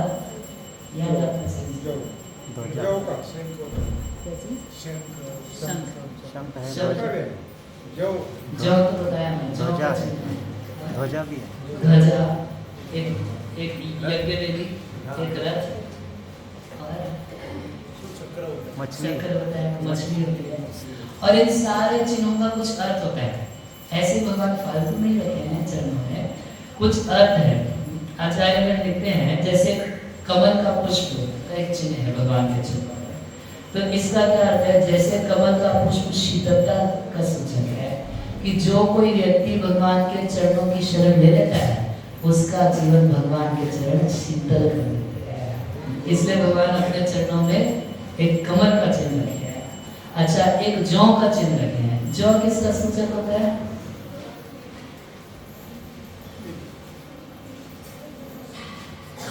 जौ किस चीज का सूचक होता है? धन धान्य समृद्धि इसका सूचक होता है। तो भगवान अपने चरणों में जौ का चिन्ह रखे हैं कि जो कोई व्यक्ति मेरे चरणों का ध्यान करता है, मेरे चरणों की शरण लेता है, उसके जीवन को धन धान्य से संपन्न कर देगा। जौ का चिन्ह है। एक चिन्ह है अंकुश का। अंकुश क्या होता है? अब देखिए, हाथी के ऊपर एक महावत बैठता है और एक लोहे का ऐसा अंकुश उसी को बोलते हैं, उसको लेकर रखता है। तो अंकुश क्या करता है? हाथी को कंट्रोल करता है। एक मतवाला हाथी हो, हाथी कितना बड़ा है साइज में? बहुत बड़ा है। उसके ऊपर बैठा हुआ महावत कितना है साइज में? और उसके हाथ में जो अंकुश है वो कितना है साइज में? और भी छोटा है। मगर ये छोटा सा अंकुश इतने बड़े हाथी को कंट्रोल कर लेता है। तो भगवान दिखाना चाहते हैं कि जो कोई मेरे चरणों की शरण लेता है, कस के मेरे चरणों को पकड़ लेता है, उसके हाथी जैसे मतवाले मन को मैं अंकुश से कंट्रोल कर लेता हूं। और एक अर्थ ये है कि गोस्वामी तुलसीदास जी लिखते हैं कि जैसे बड़े बड़े हाथी को अंकुश कंट्रोल कर लेता है, वैसे ही जो मंत्र होते हैं, तो मंत्र तो बहुत छोटे होते हैं, छोटे छोटे मंत्र बड़े बड़े देवताओं को कंट्रोल कर लेते हैं। जैसे इतने बड़े हाथी को एक अंकुश कंट्रोल कर लेता है, और वैसे ही परम भगवान को ये महामंत्र कंट्रोल कर लेता है। हरे कृष्णा कृष्णा कृष्णा हरे हरे, हरे राम राम राम हरे हरे। और एक वज्र का चिन्ह है। वज्र क्या होता है? इंद्र का वेपन है। तो वज्र ऐसा वेपन होता है कि अगर पहाड़ के ऊपर वज्र डाल दिया जाए तो पहाड़ का पाउडर हो जाता है। तो भगवान ये दिखाना चाहते हैं कि जो कोई व्यक्ति मेरे चरणों की शरण ग्रहण करता है, उसके पहाड़ जैसे पापों को मेरे चरण पाउडर कर देते हैं, सब नाश कर देते हैं। और एक झंडे का चिन्ह है। झंडा किस चीज का सूचक है? जय पताका, विजय पताका है। तो भगवान ये दिखाना चाहते हैं कि जो कोई मेरे चरणों का स्मरण करता है, जो कोई मेरे चरणों की शरण ग्रहण करता है, उसको सब जगह विजय प्राप्त होती है। वो माया पर जीत के मेरे धाम को प्राप्त कर लेता है। हरे कृष्णा कृष्णा कृष्णा हरे हरे, हरे राम राम राम। मगर इन चरणों को ढूंढना कैसे चाहिए? तो मार्गे गवाम अन्य पदान्तरांतरे निरीक्ष्यमाणा ययुर अंग सत्वरा। सुखदेव गोस्वामी कह रहे हैं कि मार्गे गवाम अन्य गायों के, बछड़ों के, सखाओं के चरणों के चिन्हों को रिजेक्ट कर करके ब्रजवासी गण केवल कृष्ण के चरणों का ही अन्वेषण करते करते यमुना नदी में जहाँ कृष्ण वहाँ पहुँच गए। तो सिखा रहे हैं जैसे योगी गण जो है, जो अन्य सभी अहंकार को छोड़ के, अन्य बाकी सारी उपाधियों को छोड़ के भगवान के चरणों को ढूंढते हैं, तो ऐसे सब कुछ छोड़ के, बाकी चीजों की खोज छोड़ के भगवान के चरणों को ढूंढना चाहिए। क्योंकि ये चीज बहुत पावरफुल होती है, ढूंढना किसी को। जैसे मान लीजिए यहाँ से मैं आपको भेजूं मार्केट में और बोलूं कि हमको एक गुलाबी रंग की चप्पल चाहिए। आप जाएंगे मार्केट में, तो मार्केट में बहुत सारी चीजें बिक रही होंगी, कपड़े बिक रहे होंगे, साड़ी बिकती होगी, ज्वेलरी बिकती होगी, सब्जी लगी हुई होगी, आपको सब कुछ दिखेगा, मगर आपको कुछ भी नहीं दिखेगा, आपको गुलाबी चप्पल ही दिखाई देगी। क्यों? क्योंकि आप उसी को ढूंढ रहे हैं। अन्य समय आप मार्केट जाएंगे तो आपको सब कुछ दिखाई देगा, भाई घर में इसकी भी जरूरत है, उसकी भी जरूरत है, ये ले जाते हैं, वो ले जाते हैं, अगर हमारे पास एक पैसा होता तो 10 चीजें मन में चलेंगी। मगर अगर आप किसी चीज को ढूंढ रहे हैं तो फिर या तो वो वस्तु दिखेगी या कुछ नहीं दिखेगा, है ना। तो उसी तरीके से भक्त को चाहिए कि वो हमेशा कृष्ण का अन्वेषण करता है। वो अन्वेषण किधर करना है? तो बाहर थोड़ी ना मिलेंगे, मंदिर में मिलेंगे, यहाँ मिलेंगे। यहाँ ढूंढने से मिले, ढूंढना नहीं पड़ेगा, तो दिख ही जाएंगे राधा गोविंद जी। तो यहाँ मंदिर में ढूंढना है भगवान को, उनके नाम में ढूंढना है। नामी में अंतर नहीं है, और इन शास्त्रों में ढूंढना है। भागवत में भगवान है। भगवान ने उद्धव जी को बोला कि मैं भागवत के अक्षरों में, भागवत के शब्दों में अपने को रख के जा रहा हूँ। तो आखिर कहाँ ढूंढेंगे भगवान को? भागवत के शब्दों में भगवान को ढूंढना चाहिए। तो अगर हम हमेशा अन्वेषण पर लगे रहेंगे तो फिर भगवान को देखा जा सकता है, वहां पहुंचा जा सकता है। अच्छा, वहां जाके सब लोग क्या देखे? अंतर हृदय भुजग भोग परितमारा कृष्ण निरीहम उपलब्ध जलाशयंते। अब यमुना के रास्ते जब गए तो जाते जाते अब वहां पहुंच गए, काली हरद पे पहुंच गए। और अंतर हृदय भुजग भोग परितमारा, वहां जाके क्या देखे कि जल के भीतर काली के चुंबुल में, काली के शरीर में, उसके भुजाओं में, उसके शरीर में लिपटा हुआ कृष्ण निर्चेष्ट है, यही देखे।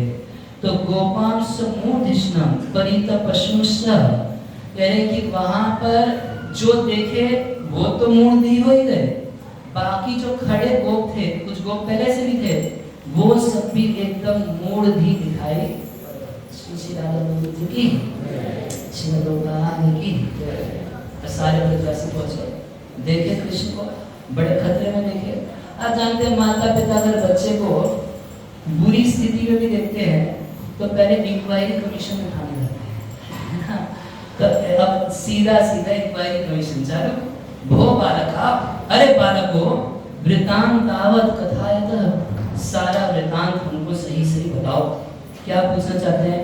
किम कालेन तीरात कृष्ण बलाद कृष्य चले पतिता, क्या कालिया जबरदस्ती कृष्ण को खींचा था या कृष्ण स्वयं से कूद के?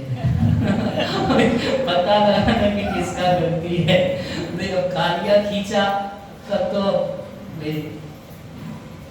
देव की गलती भी देव ने किया, इतना बड़ा संकट हमारे बेटे पे आ गया। और अगर कृष्ण खुद से गया तब बड़ा बदमाश लग गया। यही बात है। तो पहली इंक्वायरी क्या कि किम काले ने भक्ति तीराद कृष्ण बलाद कृष्ण जले पतिता, क्या कालिया जबरदस्ती कृष्ण को खींच लिया या किंबा कृष्ण स्व तीराद चले पतिता, या कृष्ण स्वयं से जल में चले गए। भाई कालिया खींचा तो एक बात है, अगर कृष्ण स्वयं से गया तब भी दो प्रश्न है। क्या प्रश्न है? बोले तत्रापि स्वबुद्धिया, अपनी बुद्धि से गया, अन्यस्य कस्य चिदात ऐसे ना, या तुमने से कोई उसको बोला था जाने के लिए। तब ये भी तो पता करना है कि कौन क्रिमिनल है। कृष्ण अपनी बुद्धि से गया तो वापस आएगा तो इसकी बहुत पिटाई करेंगे और आज से इसका बोलचालन बंद। और अगर तुमने से किसी ने तो तुम्हारे साथ उसका आना जाना बंद, यही होता है ना। तो सवाल पूछ रहे हैं कि बताओ, कालिया खींचा या खुद से गया? खुद अपनी बुद्धि से गया या कोई इसको प्रेरित किया? मगर भगवान के सारे सखाओं की स्थिति कैसी थी? तो मूड था, उन लोगों की बत्ती गुल थी भाई, वो कुछ सोच ही नहीं पा रहे थे, कुछ बोल ही नहीं पा रहे थे।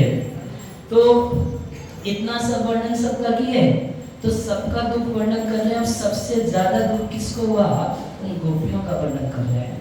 कह रहे गोपियों अनुरक्त मनसी भगवत्यनंते, वो गोपियां जिनका पूरा पूरा मन 2400 घंटे श्री कृष्ण में ही लगा रहता है।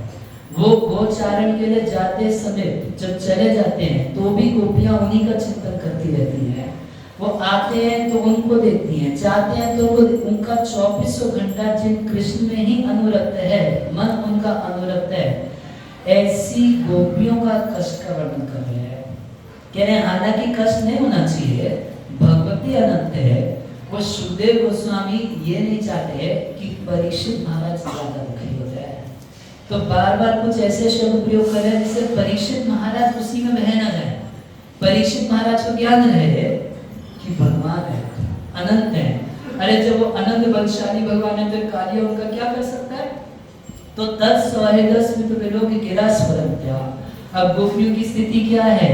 तत्सौहृद, जो भगवान ने सौहृद किया, जो मित्रता की, स्मरन्त्या, उसको याद कर रही है। स्मिता, जो मुस्कुरा के देख लेते थे उसको याद कर रही है। विलोक गया, जिस दृष्टि से भगवान, कभी भगवान सीधा नहीं देखते थे, वो नेत्रों के कोने से भगवान देखा करते थे गोपियों को। विलोक किया और गिरा, जो एकांत में मीठी मीठी बातें किया करते थे, तो गोपियां वो सब याद कर रही हैं। ग्रस्य अहिना प्रियतमे वृष दुख तप्तः।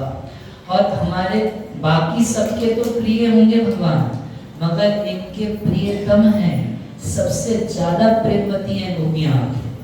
ऐसी गोपियां जो है बार बार स्मरण कर करके शून्यम प्रिय एकदम त्रिलोक्यम देख रही है कि तीनों जगत कृष्ण के बिना शून्य बस है, खोखला है। यदि कृष्ण नहीं है तो जगत को किस रूप में देख रही है? शून्य है तम जगत सर्वम गोविंद। हम लोग का स्थिति तो कहने की बात नहीं, कहने ही नहीं चाहिए, कंपेयर नहीं करना चाहिए। हम लोगों को तो कृष्ण के बिना सब कुछ अच्छा लग रहा है। अगर सब कुछ अच्छे से चले तो बहुत से लोगों में से शायद मंदिर भी ना आए। अगर जीवन में सब अच्छा चले तो हो सकता है कि थोड़ा बहुत भजन कर लें, और हो सकता है नहीं भी करें। कुछ अच्छा नहीं चलता है तो आ भी जाते हैं, कर भी देते हैं। और गोपियों की स्थिति कैसी है कि यदि एक शंका हुई ना कि अब कृष्ण शायद लौट के नहीं आएंगे, अब उन्होंने देखा विलोक, देखा संसार को, कैसा देखा? माइनस कृष्णा, संसार माइनस कृष्णा, तो कैसा देखा? जीरो, कुछ नहीं इसमें। और चतुर्थी पाद लिखते हैं कि गोपियों की विरह की अग्नि से वो पूरा का पूरा संसार ही भस्मीभूत हो गया। कोई चीज की कोई वैल्यू नहीं है गोपियों के लिए। यदि कृष्ण नहीं है तो किसी चीज की कोई वैल्यू नहीं है।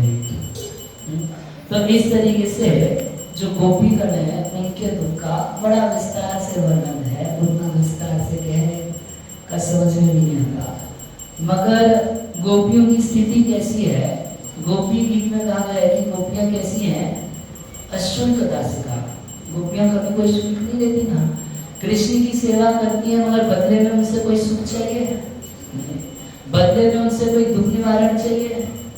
अगर कृष्ण सारी सेवा फ्री में लेते रहे तो भगवान भी तो कृतज्ञ खिलाएंगे या नहीं खिलाएंगे? तो सेवा के बदले कुछ वेतन देते हैं या नहीं देते होंगे? नहीं। हाँ, क्या 4 वेतन भगवान देते थे गोपियों को। उन्हीं 4 चीजों को याद कर लीजिए। क्या वेतन है? तत्सुहृदा, स्मिता, विलोक और गिरावा। जो भगवान मीठी वाणी से बोलते थे, जो मुस्कुरा के देख देते थे, जो सुहार्द दिखाते थे, बस यही उनका वेतन था। इसी से बस इतना ही वो चाहती थी, यही वेतन था उनका। और कृष्ण की सेवा निरंतर करती रहती थी। हम लोग तो सेवाओं के बदले कुछ चाहते हैं, हर व्यक्ति चाहते हैं। कुछ भौतिक एप्रिसिएशन चाहते हैं, कुछ चाहते हैं। वह एक्चुअल में गोपियां जो है वो भौतिक एप्रिसिएशन नहीं चाहती है। वो क्या चाहती है? वो स्पिरिचुअल रिलेशन चाहती है। तो इस तरीके से गोपियों की स्थिति का अद्भुत वर्णन कर रहे हैं। अच्छा, गोपियों का वर्णन किए तो कोई पूछेगा अच्छा यशोदा की स्थिति भी बताओ ना, कृष्ण की माँ की क्या स्थिति है? सुखदेव गोस्वामी कहते हैं कि यशोदा की बात मत करो, बाकियों की बात किए बोले यशोदा के बारे में बोल नहीं पाऊंगा मैं। ता कृष्ण मातरम, मातरम यानी माँ, अनेक माँ। तो जो गोपियां उम्र में बड़ी थी यशोदा के हिसाब की, जो वात्सल्य भाव वाली गोपियां थी, तो ता कृष्ण मातरम अपत्यम अनुप्रविष्टम, जब वो देखी कृष्ण को काली हरद में, तो सबकी इच्छा हुई कि हम लोग भी चले जाएंगे यमुना में और मर जाएंगे, या तो कृष्ण को बचा के रहेंगे या हम भी अपना प्राण छोड़ देंगे। और यशोदा की कैसी स्थिति होगी? तो यशोदा भी काली हरद में प्रवेश करना चाहती है, मगर तुल्य व्यतिता समनुग्रह शुचा श्रवंत्या। जो बाकी गोपियां हैं वो देखी कि यशोदा मर जाएगी, कृष्ण के विरह में, कृष्ण को बचाने के चक्कर में यशोदा मर जाएगी। तो अब ये लोग क्या की, यशोदा को समझाने लगे। क्या की? ब्रज प्रिय कथा। ब्रज में जो प्रिय कथा है कि देखो एक समय था ना जब पूतना नाम की राक्षसी आई थी, देव की कृपा से, ये नहीं बोले कि कृष्ण, देव की कृपा से, ब्राह्मणों के आशीर्वाद से तुम लोग इतना संतों की सेवा की हो, उस आशीर्वाद से तभी तुम्हारे लड़के को कुछ नहीं माना यशोदा। वो बकासुर आया था, उसको, उससे भी कुछ नहीं हुआ। अघासुर आया था, उससे भी कुछ नहीं हुआ। और तृणावृत कहाँ आकाश में लेके चला गया, तब भी तो ब्रज प्रिय कथा, इतनी सब कथाएं कहने लगे कि यशोदा के मुंह में थोड़ा ऐश्वर्य ज्ञान हो जाएगा तो मन में बात आ जाएगी कि कृष्ण नहीं मरेंगे। मगर सुखदेव गोस्वामी कह रहे हैं कि भाई कभी कभी क्या होता है, जैसे मान लीजिए हम बहुत दुखी हैं और ये भी दुखी हैं, ये भी दुखी हैं, तो ये हमको कहाँ से शांत करेंगे? नहीं कर पाएंगे। मगर मान लीजिए हम लोगों में से किसी से भी आपका रिलेशन नहीं है, तो आप आके हमको शांत कीजिए, आपको कोई व्यथा नहीं है तो आप बड़ी बड़ी बातें कर सकते हो, गीता भागवत सुनाने लगोगे, करे आपको कोई व्यथा ही नहीं है तो आपको क्या जाता है प्रवचन करने में, आप कुछ कुछ बता दोगे। तो सुखदेव गोस्वामी कह रहे हैं कि नहीं नहीं नहीं, इन गोपियों की स्थिति ऐसी नहीं थी कि हमारे घर का लड़का थोड़ी ना है, हमारे घर के लड़के तो सारे तट पे है, हमें क्या चिंता है। वो अपने घर के लड़कों से ज्यादा कृष्ण को प्रेम करती, तुल्य व्यतिता, उनको यशोदा के समान ही पीड़ा है और किसी तरह मगर यशोदा को रक्षा करना चाहती हैं। और आपस में कभी तो भगवान की महिमा बोल रही हैं और कभी आपस में कह रही है कि हम ब्रज पर वापस नहीं जाएंगे। अरे जिस सूर्य में ताप ना हो, क्या उस सूर्य की कोई वैल्यू है? अगर गाय के साथ उसका बैल ना हो तो उस गाय का क्या वैल्यू बच गया? कुछ नहीं है। और कह रहे हैं कि अगर रात में कभी चांदी ना हो तो उसको कोई रात कैसी, अंधेरी रात है, वो तो बेकार है। और वैसे ही बिना कृष्ण के क्या दुख होता है?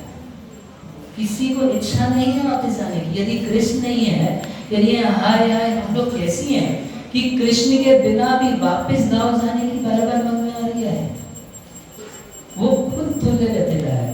और इधर नंद महाराज का क्या हाल है, ये भी तो देख, सबका हाल देख रहे हैं सुखदेव गोस्वामी।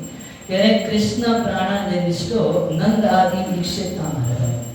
जब नंद आदि गोप देखे कि हमारे प्राण प्रिय कृष्ण जो है वो कालिए के चूल्हों में फंसे, भगवान बहुत देर तक कालिए के उसमें रहे, कम से कम 2.5 घंटे के करीब कालिए पकड़ के रखा था भगवान को। एक कारण ये भी था, भगवान ना दिखाना चाहते थे, कालिए की पत्नियों को दिखाना चाहते थे, बाद में कालिए की पिटाई करेंगी और ये भी भक्त है तो कल को भगवान को ना बोले कि आप बेवजह हमारे पतिदेव को इतना पिटाई कर दी है। तो भगवान दिखाना चाहते थे कि देखो तुम्हारा पति कितना बड़ा खग है, दुष्ट है। तो किसी को दंड देने से पहले उसकी दुष्टता दिखानी चाहिए। कई लोग प्रश्न कर देते हैं कि कंस 6 भाई कैसे मार दिए भगवान के, तो भगवान उसको मारने दिए ये दिखाने के लिए कि दुष्ट था, नहीं तो कल को लोग क्या बोलेंगे, अरे कैसा भगवान है तुम्हारा, मामा को मार दिया। तो कम से कम भगवान के पास बोलने के लिए होगा तो मामा को तो देखो 6 भांजा मारा था, नहीं मारा था, तो फिर तो ऐसे मामा को मारा जा सकता है। तो कोई दुष्ट व्यक्ति होता है तो जाके भगवान दंड दे दें तो ठीक नहीं है, कम से कम उसकी गलती तो दिखानी पड़ेगी। तो भगवान गलतियां दिखा रहे थे, देखो मेरे को मारना चाहता था और देखो इसके विष की वजह से मेरी गाय मर गई, मेरे सखा मर गए, तो क्या नहीं मानना चाहिए? अच्छा एक चीज और थी, भगवान वहाँ के लोगों को भी दिखाना चाहते थे जो तट पे खड़े हुए थे, जो सारी ऑडियंस खड़ी हुई थी सीन देखने के लिए, जो गोपियां आई थी, जो गोपगण आए थे, तो उनको भी भगवान दिखाना चाहते थे। कारण क्या कि लास्ट में गाली तो सारी कृष्ण को ही मिलती है।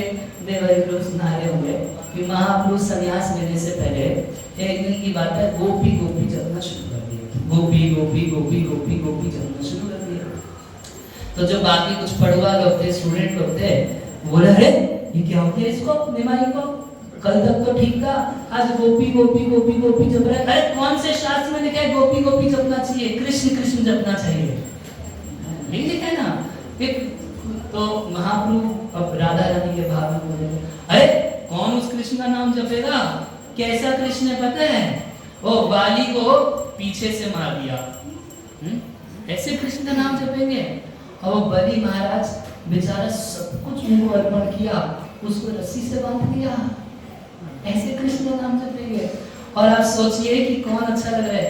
करिए वो शूर्पणखा कितना प्रेम से प्रपोजल लेकर आई थी, उसने ना कान काट दिए, ऐसे कृष्ण का नाम जपेंगे? तो भगवान सोचे कि हम कुछ अच्छा करेंगे बुरा करेंगे, गोपियां तो हमें दोष ही देखेंगी, पर वो क्या बोलेंगी कि वृंदावन की अधीश्वरी मैं हूँ, और वो कालिया बेचारा वृंदावन की शरण लेके रहता था, यमुना के जल में रहता था, और तुम आए और बेचारे उसको ब्रजवासी को ब्रज से बाहर निकाल दिए। कल तो बड़ी गाली पड़ेगी हमको, तो मैं इन लोगों को भी दिखा दूंगा कि ये अच्छा नहीं था, खल था, देखो कैसे मुझको पकड़ के रखा था, तुम चाही थी ना कि ये छोड़ दे मेरे को, तो इसलिए पिटाई करके भेजा मैंने इसको, नहीं तो भगवान को अधिकार नहीं है ना किसी को वृंदावन से बाहर निकालने का। मखेश्वरी क्रियेश्वरी सदेश्वरी सदेश्वरी त्रिवेद भारतेश्वरी प्रमाण शासनेश्वरी, प्रमाण शासन किसका चलेगा? और ब्रजेश्वरी, ब्रज की ईश्वरी है, ब्रजाधिपे, ब्रज की एकमात्र अथॉरिटी है श्रीमती राधा रानी, कृष्ण की नहीं चलती। भगवान श्री कृष्ण जब द्वारका चले गए थे कभी कभी रोया करते थे महल में, हे राधे मुझसे क्या अपराध हो गया, मुझको वृंदावन से बाहर फेंक दी। तो भगवान सोचे कि इस घर की दुष्टता बढ़िया से दिखा देनी चाहिए, जिससे कि कल को ये गोपियां हमको ये ना बोले कि बेचारा वृंदावन में आके वृंदावन की शरण लेके रह रहा था और निकाल दिया उसको, कैसा कितना पत्थर हृदय हो, कल को गाड़ी पड़ेगी इस तरीके से। अच्छा, एक दिन की बात है, ऐसे क्या हुआ था, मोरकुटी की बात है, तो राधा रानी अपनी सखियों के साथ कुछ नृत्य कर रही थी और छिपके श्री कृष्ण देख रहे थे। तो देखते देखते क्या हुआ कि जब राधा रानी को नृत्य करते हुए देखे तो कृष्ण गिर गए नीचे, धड़ाम से आवाज आई, तो सारी गोपियां देखने रहे कौन आ गया, देखी तो कृष्ण, तू यहाँ कहाँ से आ गया, जाओ यहाँ से, यहाँ केवल लेडीज की एंट्री है। तो वहाँ बोले कि देखो तुम लोग कितना अच्छा नृत्य करती हो, मुझको भी सिखाओ ना, मैं भी सीखना चाहता हूँ। तो मना कर दिया, नहीं सिखाएंगे, जाओ यहाँ से। तो भगवान श्री कृष्ण क्या किए, यमुना के तट पे एक कदम के वृक्ष के ऊपर श्रीमती राधा रानी का एक मूर्ति स्थापित किए और राधा रानी को अपना गुरु बना के नृत्य कला सीखने लगे। अब बहुत दिन बीत गए, कृष्ण दिखाई नहीं देते थे, बरसाना नहीं आते, यहाँ नहीं आते, वहाँ नहीं आते। एक दिन राधा रानी ललिता जी से पूछी कि अरे बड़ा दिन हो गया, कृष्ण दिखाई नहीं देता, कहाँ है आजकल? तो ललिता बताई कि वो तो यमुना के किनारे तुम्हारी मूर्ति बना के तुमसे नृत्य सीख रहे हैं। राधिका प्रेम गुरु हम ही नृत्य राधा रानी से नृत्य कला सीख रहे हैं। राधा रानी वहां जाके देखती हैं तो ऐसे ही चल रहा है। तो राधा रानी बोली कृष्ण को कि क्या कर रहे हो? भाई हम तो अपने गुरु जी से नृत्य सीख रहे हैं। कौन है गुरु जी? राधा रानी बैठी है सर। तो राधा रानी बोली ये तो बड़ा गलत बात है। अच्छा ठीक है, मैं गुरु हूं ना तुम्हारी, हाँ आप ही से सब कुछ सीखे। तो डांस करके दिखाओ, क्या सीखे है? गुरु का टेस्ट भी करता है, दिखाओ क्या सीखे मेरे मुझसे।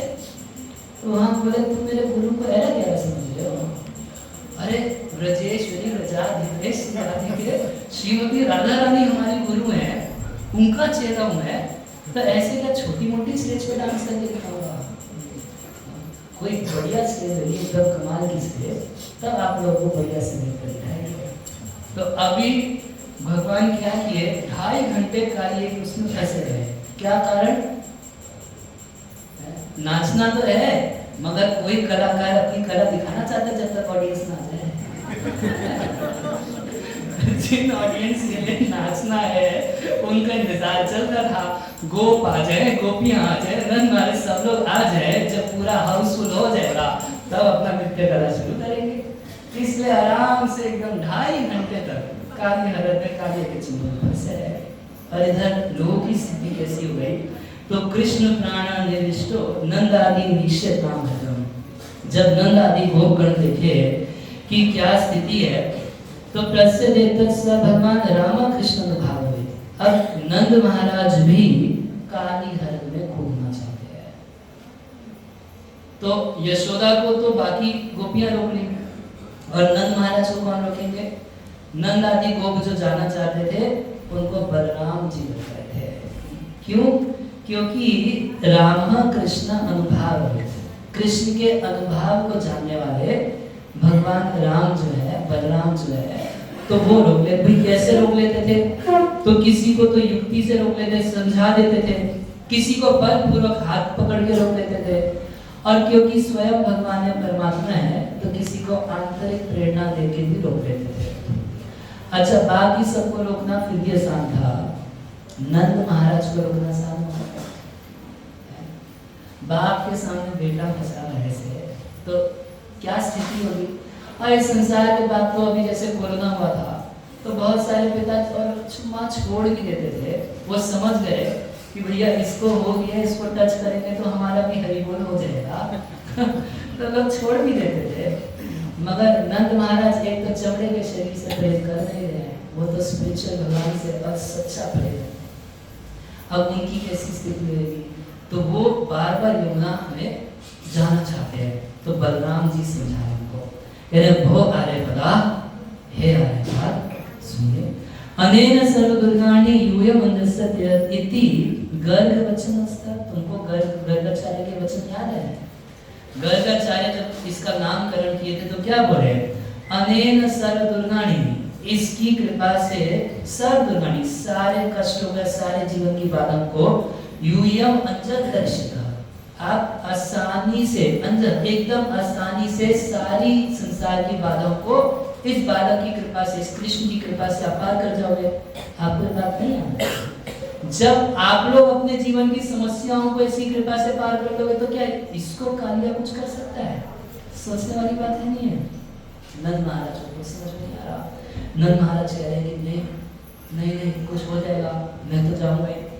तो बलराम जी कहते हैं कि युष्मासु हृदम प्रवेशेषु पश्चात, आप जब हृदय में प्रवेश कर लेंगे, स्वस्य आगत तस्य मद अनुजस्य, ये मेरा छोटा भाई जब स्वस्थ एकदम स्वस्थी एकदम बढ़िया से स्वस्थ अवस्था में जैसा गया वैसा वापस आ जाएगा, आप हृदय में जाके मर जाएंगे, और आपके मरने के बाद ये स्वस्थ जब वापस आ जाएगा तो लालन पालन आदिकम के कर्तव्य, इसका लालन पालन कौन करेगा? नंद महाराज को कोई बात नहीं रोक पाई, मगर जब बलराम जी बोले कि कृष्ण के लालन पालन के लिए आपको जिंदा रहना जरूरी है, नंद महाराज और एक वचन और याद दिलाए, गोप्यास समाहिता। जब गर्गाचार्य भगवान का नामकरण कर रहे थे तो नामकरण किए, सब कुछ किए, और उसके बाद इतना सब बता दिया कि जो भी इस बालक से प्रेम करेगा वो संसार की सारी बाधाओं को पार करेगा, भगवान उसकी रक्षा करेंगे, सब कुछ बताए। अब बता के जाने लगे। तो आप लोग जानते हैं कि माताओं को विशेष रूप से बड़ा इच्छा रहता है कोई साधु महात्मा मिल जाए, महाराज आशीर्वाद दीजिए, आशीर्वाद दीजिए, एक बार बस सर पे हाथ रख दीजिए, आशीर्वाद। तो बालक को आशीर्वाद हो गया। अब यशोदा मैया बोली कि कुछ और आशीर्वाद दीजिए, कुछ और आशीर्वाद दीजिए। तो गर्गाचार्य बोले लोगों को क्या आशीर्वाद दूं? तो जाते जाते बार बार बोले गोप्यास समाहिता, गोप्यास समाहिता, ये जो तुम्हारा बालक है इसका पालन पोषण करो, यही सबसे बड़ा आशीर्वाद है। भगवान को प्रेम करना, उनकी सेवा करना, उनको लाड लड़ाना, इससे बढ़ के संसार में कोई आशीर्वाद हो सकता है? तो बोले एक तो वो भगवान के माँ बाप है, इनको मैं क्या आशीर्वाद दूं? तो गोप्यास समाहिता, गोप्यास समाहिता कहके चले गए। बलराम जी याद दिलाए क्या बोले थे गर्गाचार्य से। उसके बाद सुखदेव गोस्वामी वर्णन कर रहे हैं कि अब भगवान इधर देखिए, भगवान तो खुश थे, इतना कोमल शरीर, आलिंगन लिया है, चुंबन भी कुछ करने की कोशिश करता है, वो कोई कष्ट भी नहीं था। मगर भगवान क्या देखे कि इत्थम स गोकुलम अन्य गति निरीक्षा, अनन्य गति, जिन गोकुल वासियों का मेरे अलावा कोई नहीं है, ये लोग दुखी है। अरे इन्हीं लोगों को इति निस्वलीला भी आनंद कुंडे, भगवान इन्हीं गोकुल वासियों को आनंद के कुंड में गोता लगवाने के लिए वृंदावन में ब्रज में प्रकट हुए, लीला कर रहे हैं, और वही सारे के सारे ब्रजवासी रो रहे हैं, तो क्या ये भगवान को बर्दाश्त होगा? अच्छा, संपूर्ण श्रीमद् भागवत में देखेंगे तो दशरथ में विशेष रूप से बार बार स्व शब्द का प्रयोग किया जाता है। स्व स्व स्व, चाहे गोप के बारे में, चाहे गोपियों के बारे में, किसी के बारे में। कारण क्या? क्योंकि भगवान का बहुत गहरा अपनापन है इन सारे भक्तों से। तो अपना दुख तो नहीं, मगर हमारे भक्त दुखी हैं, इससे भगवान और ज्यादा दुखी हो जाते हैं। तो इत्थम से गोकुलम अन्य गति निरीक्ष्य स्त्री कुमारवती दुखितम आत्म हेतु, देखे कि स्त्रियां दुखी हैं, 12 यानी बच्चे दुखी हैं, और किसके लिए दुखी है? आत्मा हेतु दुखी है। तब भगवान अज्ञाय मर्त्य पदवी अनुवृत्य माना स्थित्वा मूलतम निश्चित विरक्त बंधा, एक मुहूर्त के लिए तो उसके उसमें रहे। भगवान बोले काली से कि अब कालिया खूब कोशिश कर ही रहा था, भगवान बोले कि ठीक है कालिया, पहले तो कोशिश कर, जितना तेरे में बल है। किम्र कालिये, चक्र दीपाली पे है, किम्र कालिये तया विक्रम सरस महादर्शित है, दिखा लिया तुमने, या और बल है तेरे पास, दिखा ले पहले, जितना है पहले सारा दिखा ले। संप्रति गोपालोप्यम दर्शति, अब मैं दिखाऊं कि गोपालक क्या कर सकते हैं। अब भगवान क्या किए, अपने को एक्सपैंड करना शुरू किए। वो वोल्टेज उनके हाथ में रहती है, भगवान का जब मन करे वजन बढ़ा देंगे, जब मन करे अपना वजन घटा लेंगे, जब मन करे हाइट बढ़ा लेंगे, जब मन करे हाइट घटा लेंगे, जब मन करे हल्के हो जाते हैं, जब मन करे तो भारी हो जाते हैं, जब मन करे तेज बढ़ा देते हैं, जब मन करे तो छिप जाते हैं। वो वोल्टेज कंट्रोल उनके हाथ में रहता है, हम लोग का नहीं है। हम में से कितने मोटे लोग होते हैं जो पतले होने के लिए कितनी मेहनत करते हैं, मगर वोल्टेज कम हो नहीं पाती, और कितने पतले लोग हैं जो मोटे होना चाहते हैं, उनका वोल्टेज बढ़ नहीं पाता। और कितने लंबे होते हैं वो छोटे नहीं हो सकते, और जो छोटे हैं तो कितना फॉर्टिस कॉम्प्लेन पीते रहते हैं, लटकते रहते हैं, और लंबे नहीं हो पाते। भगवान का अपना वोल्टेज कंट्रोल अपने हाथ में है। भगवान क्या किए, अपने शरीर को बढ़ाना शुरू किए।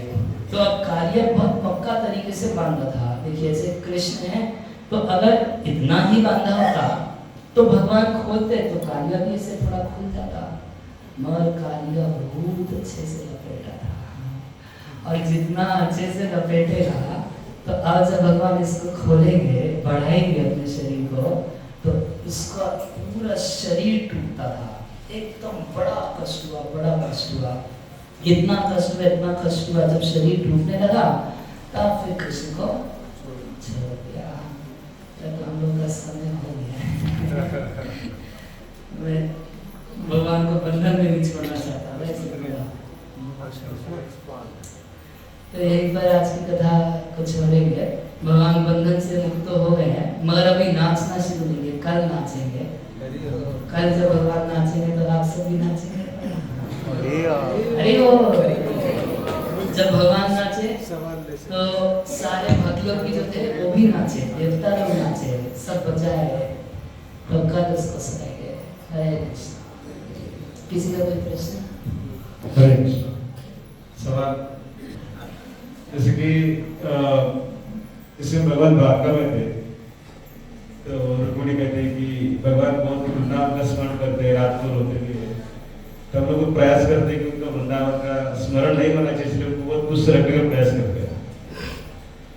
रोहिणी भी जब कथा करने के लिए सबको बोली थी, तो रोहिणी बोले थे कृष्ण कथा माना नहीं चाहिए, कि सुनेंगे तो वीरा उनको असह्य हो जाएगा। तो जिस समय भगवान वृंदावन छोड़ के इधर पे आए, गोविंद जी है ना, तो वृंदावन से इधर आए, तो ऐसे कथा सुनने के बाद उनको भी लगता होगा वापिस वृंदावन जाने का। तो हमें प्रयास किस प्रकार करना चाहिए कि उनको वृंदावन का स्मरण नहीं आना चाहिए? नहीं अगर वृंदावन स्मरण है तो उधर जा सकते हैं, तो लोग कहते हैं तो क्या कर सकते हैं? भगवान को रोना बहुत अच्छा लगता है, और बहुत लोग भी रोते हैं तो उनको बहुत अच्छा लगता है। और वो इसी के लिए चैतन्य महाप्रभु के रूप से आए ना, वो गौर महाराज का इमेज कृष्ण को रोना इतना अच्छा लगता है कि चैतन्य महाप्रभु कैसा स्वरूप है भगवान का, जब कृष्ण अपने ही विरह में रोए हैं। मगर ऐसे भक्त का भाव होता है, जैसे महाप्रभु जब रोया करते थे तो नित्यानंद प्रभु स्वरूप दामोदर आदि चाहते थे कि महाप्रभु मान लीजिए कीर्तन में नाचने से गिर जाते हैं, नित्यानंद प्रभु को संभालने की कोशिश करते थे कि उनको चोट ना लगे। तो जो पीड़ा देखते थे उस पीड़ा से चाहते थे कि उनको पीड़ा ना हो। मगर विरह तो सबसे अच्छा भगवान चाहते हैं कि तुम लोग भी विरह में रहो। उसके लिए तो महाप्रभु के रूप से आके अपने आचार्य प्रभु जी ने सिखाए, अपने आचरण से सिखाए। और विरह जो है तो वही सच्चा विरागी उत्पन्न कर सकता है। ये भी एक बात है कि ऐसे विरागी नहीं आता, विरह से ही विरागी। जैसे गोपियों को सब कुछ शून्य तभी प्रतीत हुआ जब कृष्ण से विरह का अनुभव किए। तो भगवान को इस भाव में रहना भी पसंद है, महाप्रभु के रूप से तो उसी भाव में रहे। और जगन्नाथ जी भी उसी भाव में है। जगन्नाथ जी कौन है? वो राधा रानी के भाव में कृष्ण है, और ये राधा रानी के विरह में कृष्ण है। जगन्नाथ जी राधा विरह जगन्नाथ जी है। तो भगवान पसंद करते हैं कि विरह में रहा जाए, उसको खत्म नहीं करें। भगवान चाहते हैं कि हम लोग यहाँ से वृंदावन का स्मरण करें और इस तरीके से सेवा करें कि लास्ट में इन्हीं ब्रज की लीलाओं को प्राप्त करने की गाढ़ चाह हो और फिर एक दिन पा जाए। और कोई प्रश्न? हरे कृष्णा, कोणा काय प्रश्न तर विचारू शकता किंवा एक दोन प्रश्न किंवा जब आगासुर का वध हो गया था उस दिन बलराम नहीं थे। किस दिन? आगासुर लीला हो गई उस दिन बलराम नहीं गए थे, क्योंकि बलराम का उस दिन बर्थडे था, जन्मोत्सव नक्षत्र था। नक्षत्र बार-बार पड़ता है एक साल में, बर्थडे साल। ये जो लीला हो गई हाँ, उसके दिन उस दिन बलराम इस नहीं दिन आए। बलराम क्यों नहीं गए? क्यों नहीं गए?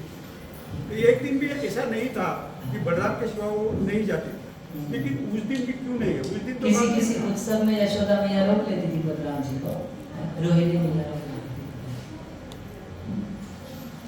इसका ऐसे कुछ वर्णन नहीं है कि इस दिन किस पर्पज से रुके हुए थे, तो ऐसा वर्णन मैं नहीं पढ़ा। उस दिन का तो लिखा गया कि उनका जन्म